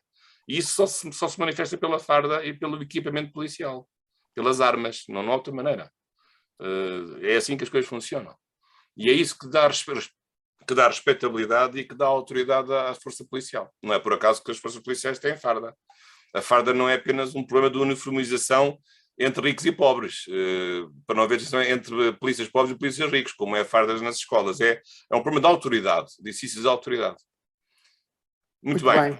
Então, a última intervenção que inscrita, mais um nosso associado, professor Artur Costa, uma saudação para o Porto e para a Lusófona do Porto.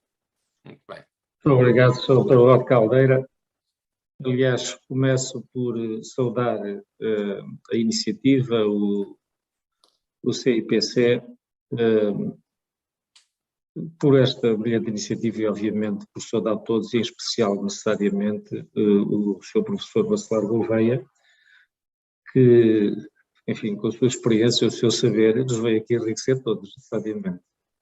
E é curioso que eu tinha aqui previsto um assunto que gostava de ouvir a opinião do Sr. Professor Bacelar Gouveia, mas relativamente a esta última intervenção do Sr. Paulo Lima e a questão do apoio, enfim, do apoio ao turista também, em matéria de segurança necessariamente, eu penso que existem noutros locais, mas aqui no Porto existe precisamente um comando de polícia turística.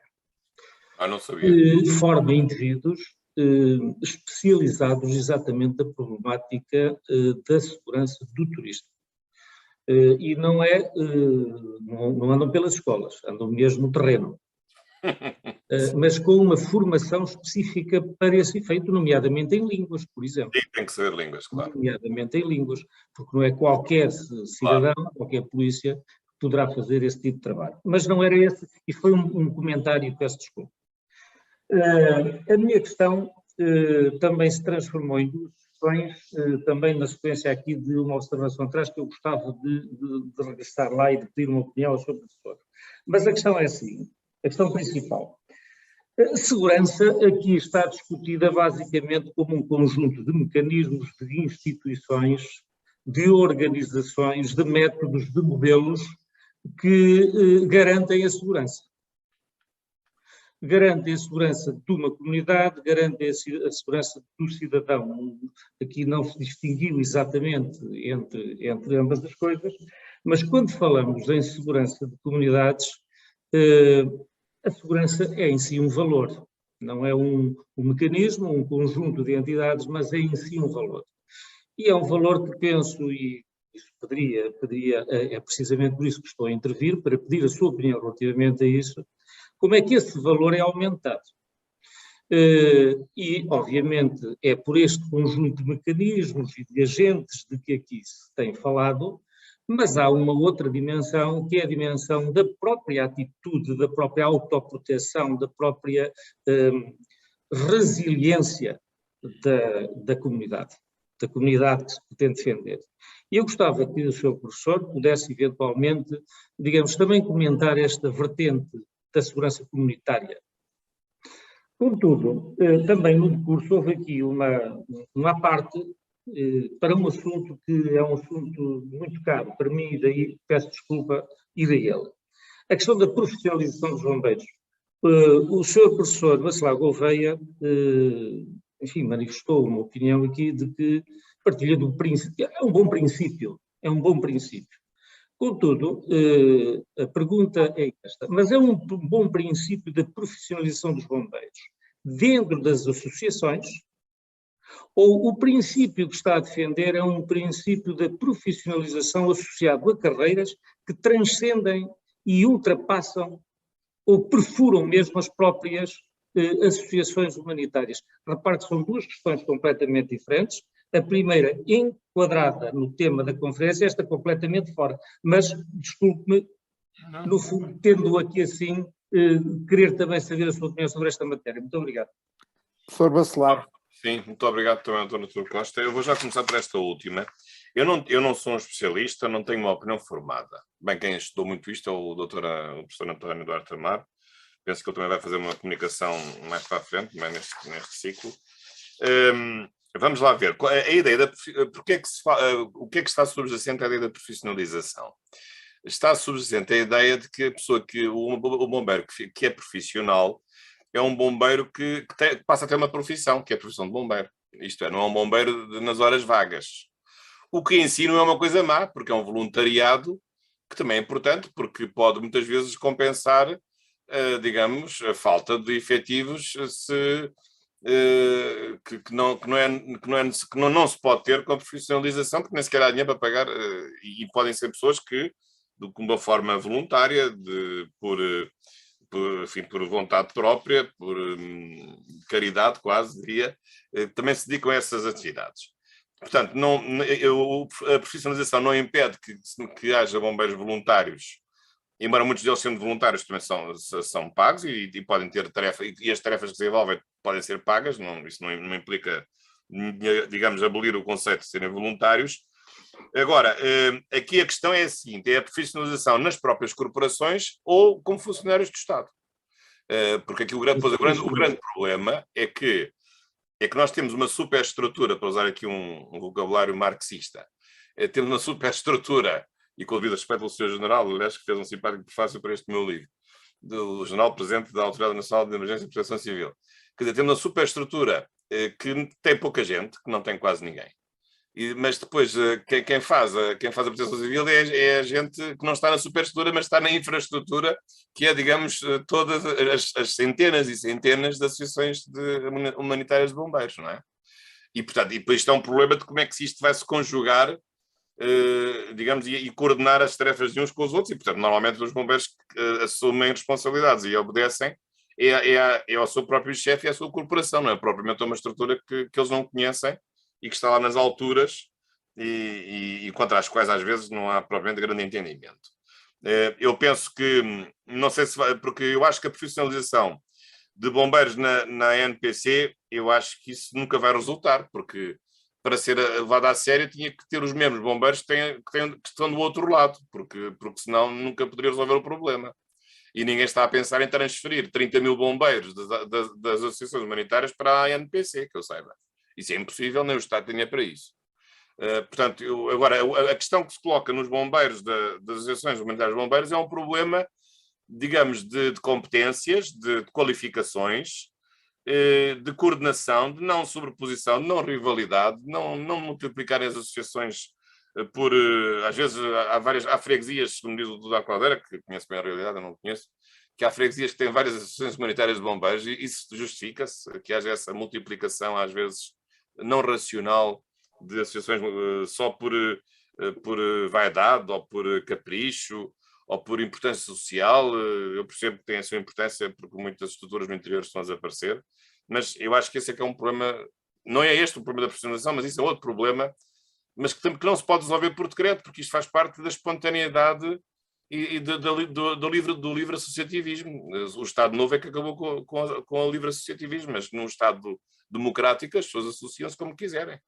E ninguém pode impedir o nascimento das associações. Mas só pode haver aqui o risco de haver uma multiplicação excessiva deste tipo de associações humanitárias. Portanto, aqui uma intervenção do Estado seria uma intervenção perigosa no sentido de restringir a liberdade de associação. E eu acho que isso é uma coisa problemática. Portanto, este é um ponto que eu queria referir. Agora, em relação à questão inicial também que colocou, da segurança como um valor. Aqui a palavra segurança pode ser entendida de várias maneiras. Pode ser segurança como objetivo, como finalidade a atingir, mas portanto, a segurança como produto, mas pode ser a segurança como atividade, não como resultado, mas como atividade. E pode ser a segurança como estrutura. Digamos, aqui a palavra segurança pode ser entendida de várias maneiras.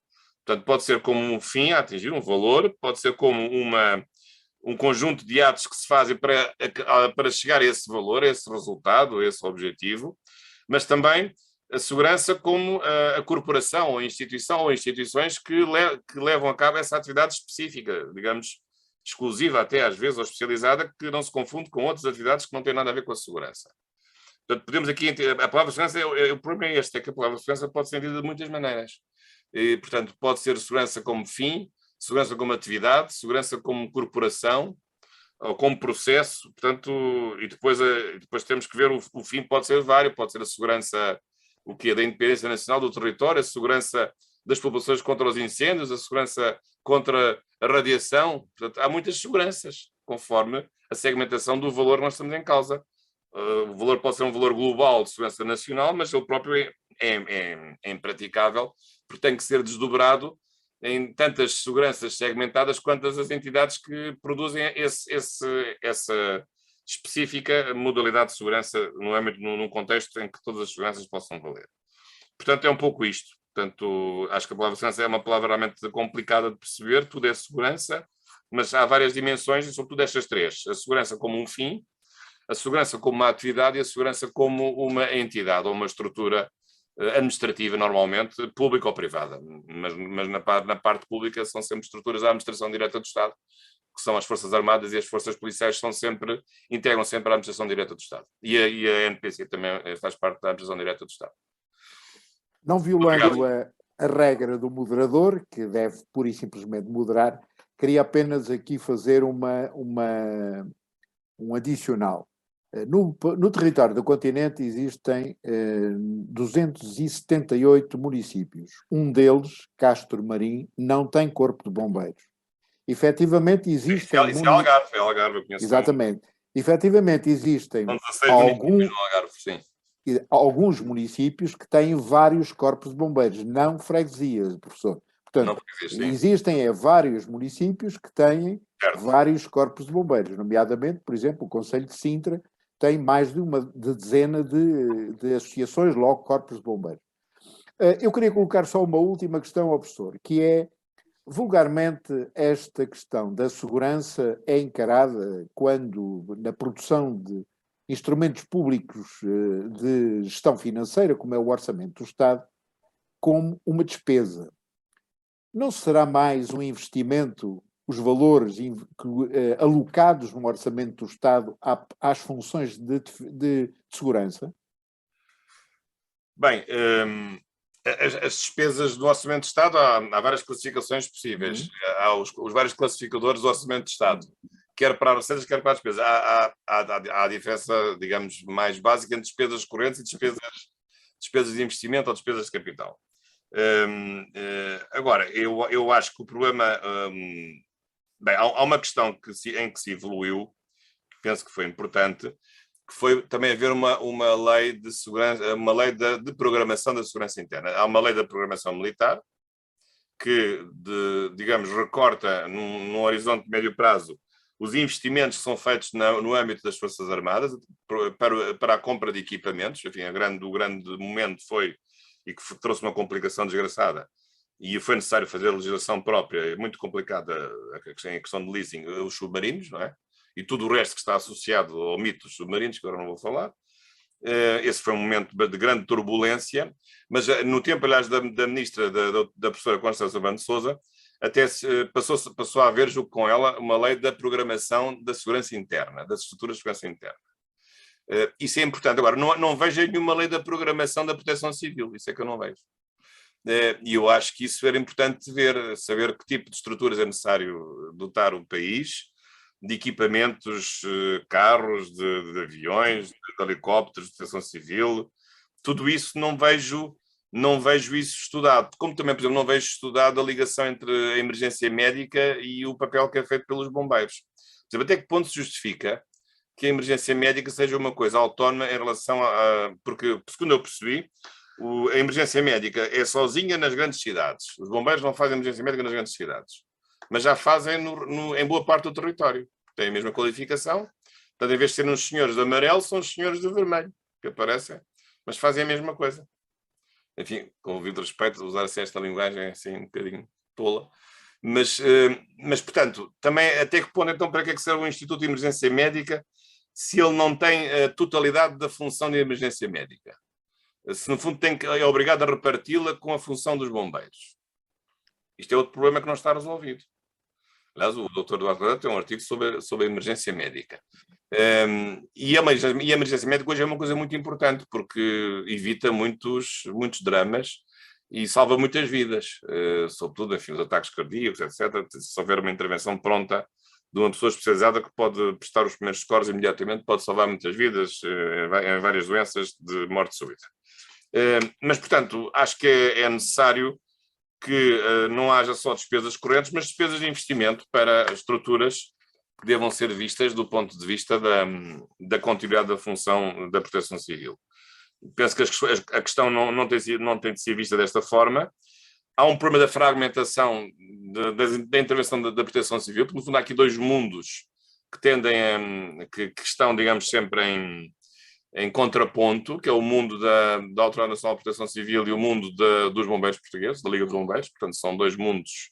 Eu não diria que sejam dois mundos que não se podem ver, mas são dois mundos que nem sempre se dão bem. Mas já tem que haver aqui uma coordenação e tem que haver aqui uma colaboração estreita, e penso que é esse o objetivo.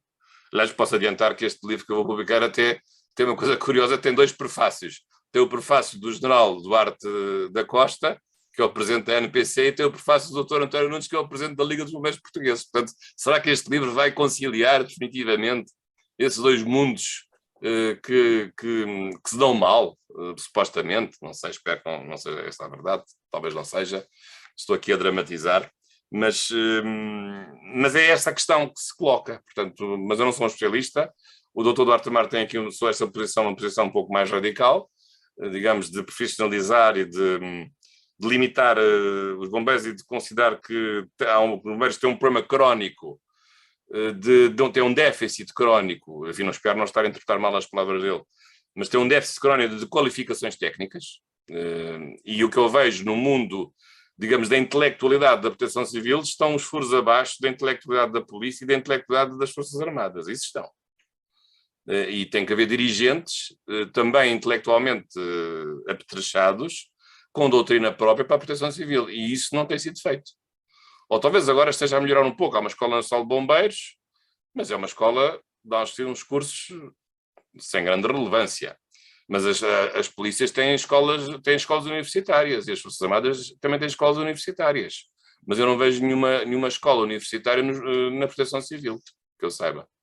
Há nas universidades civis, há cursos de Proteção Civil e tem aumentado com qualidade, mas não vejo o empenhamento, agora do ponto de vista mais académico, não vejo o empenhamento da Proteção Civil de ter também uma escola, uma universidade, digamos, uma universidade ligada à segurança civil. No fundo, seria um pouco a ideia, seria essa.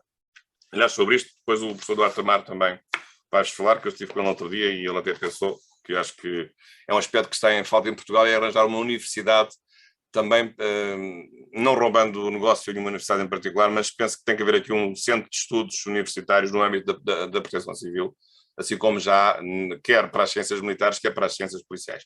Na verdade, também há uma ciência da Proteção Civil, é capaz de ser possível conceber as coisas assim, mas é uma ciência muito mais diversificada, porque é uma agregação de várias ciências, geografia sobretudo, mas não só, psicologia, várias ciências. Acho que aquele curso que o professor da Clara tem coordenado também mostra toda a diversidade dessas várias ciências. Ciências médicas também, os primeiros socorros, por exemplo, tudo isso. Muito bem. É isto. Então faltam 5 minutos e o Paulo Lima deu ali, rapidamente então, Paulo Lima, para fecharmos de acordo com os critérios horários que estabelecemos. Paulo Lima. Bem, obrigado. Eu só queria perguntar uma coisa ao senhor doutor. Quando se referiu à emergência médica e à proteção civil, da importância da emergência médica, eu fiquei com uma ideia no curso anterior da gestão de emergência e proteção civil sobre essa questão, relativamente a alguma diferença que existe entre os bombeiros que prestem assistência e a emergência médica, a INEM, penso eu, relativamente às equipas constituintes, e alguma diferença que existe entre as equipas constituintes que dão essa assistência. Gostaria de um esclarecimento sobre isso. Não, o doutor Alcalera é que pode responder. É capaz de Posso, rapidamente. O Sistema Integrado de Emergência Médica é o sistema que visa garantir o socorro pré-hospitalar e medicalizado aos cidadãos. E essa tem como autoridade o Instituto Nacional de Emergência Médica, que, por sua vez, em termos de operação, tem recursos próprios e tem recursos protocolados com os corpos de bombeiros, na medida em que uma grande parte do país, como aliás o professor Bacelar já disse, a cobertura de emergência médica é feita em ambulâncias do INEM ou também dos corpos de bombeiros, em sede de reserva, mas por tripulações dos bombeiros a partir de um protocolo que é estabelecido centralmente entre a Liga dos Bombeiros Portugueses e o INEM. Portanto, o Sistema Integrado de Emergência Médica não é a mesma coisa que o Sistema Nacional de Proteção Civil. Tem a ver com a proteção de pessoas e bens contra acidentes, incêndios, enfim, uma panóplia de intervenções, mas o Sistema Integrado de Emergência Médica focaliza-se no socorro pré-hospitalar e no socorro medicalizado. E esse é da responsabilidade do Instituto Nacional de Emergência Médica. Mas já agora... Então, nesse caso, os especialistas existentes são diferentes. Da emergência médica, posso dizer que deve lá existir um médico mesmo, enquanto no outro somente um enfermeiro, não sei. Os corpos de bombeiros asseguram o socorro pré-hospitalar, mas o socorro medicalizado feito em viaturas médicas de emergência tem como tripulação médico e enfermeiro. O que não quer dizer que nos corpos de bombeiros não haja já hoje um número muito significativo de elementos bombeiros que são simultaneamente enfermeiros. Mas, de qualquer maneira, o socorro medicalizado, que é da estrita responsabilidade, em termos de operação, do INEM, através de médicos e enfermeiros que atuam nas viaturas médicas de emergência, que são, digamos, complementos de emergência às ambulâncias, essas sim, em muitos casos, tripuladas por bombeiros, em termos de... mas bombeiros com formação certificada pelo INEM. Aliás, era essa a minha dúvida, porque esses bombeiros, em princípio, não são os bombeiros comuns que andam a apagar os incêndios, ficam dedicados à função de emergência médica, é isso? Genericamente ou fazem as duas coisas? Genericamente são dedicados, mas podem fazer simultaneamente as diversas missões que estão atribuídas aos corpos de bombeiros. No entanto, são certificados por entidades diferentes, embora também a Escola Nacional de Bombeiros é certificada pelo INEM para formar tripulantes de ambulâncias de socorro, neste caso. Certo. Muito bem. Em relação às questões dos bombeiros, eu lembraria que o nosso último palestrante será precisamente o Dr. António Nunes, no dia 28 de março, e aí vai exatamente dedicar-se particularmente à problemática dos bombeiros, ao papel dos bombeiros, o futuro dos bombeiros, e enfim, a característica... Desculpa, confundi o António Nunes com o António Duarte Amaro, realmente não. Mas o António Duarte... O António Duarte Amaro é, efetivamente, aliás, o nosso associado, que também está presente aqui neste painel. Já vi o nome dele, por acaso. E que tem um trabalho desenvolvido muito trabalho desenvolvido de pensamento nesta matéria.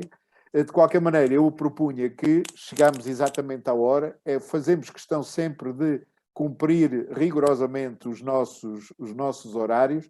Nós já tivemos 44 pessoas, neste momento temos 34, e para evitar deserções intemporais é sempre preferível manter horários para que toda a gente se possa, digamos que, equacionar em termos do seu tempo e manter viva estas iniciativas.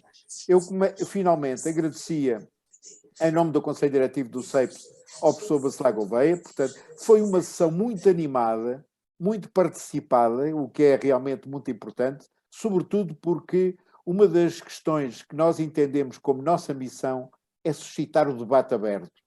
Estes temas e estes sistemas precisam de debate aberto, precisam de se confrontar os pontos de vista diferenciados, porque só desse modo é que nós conseguiremos construir sistemas melhores ao serviço das populações, qualquer que seja a sua natureza. Professor Bacelar, muito obrigado e muito obrigado a todos também que estiveram connosco. Lembraria, para a próxima semana teremos a professora Maria José Roxo, que é geógrafa e é, enfim, alguém que se tem dedicado em pormenor à problemática da desertificação, à problemática da água e, portanto, vai certamente também ser interessante. Agora também há segurança aquática, também tem que haver segurança aquática. Segurança hídrica. Hídrica. Segurança hídrica. Ok. Pronto, então, uma boa noite para todos. Professor, mais uma vez, muito obrigado. Boa noite a todos. Boa noite, obrigado. Obrigado. Boa noite.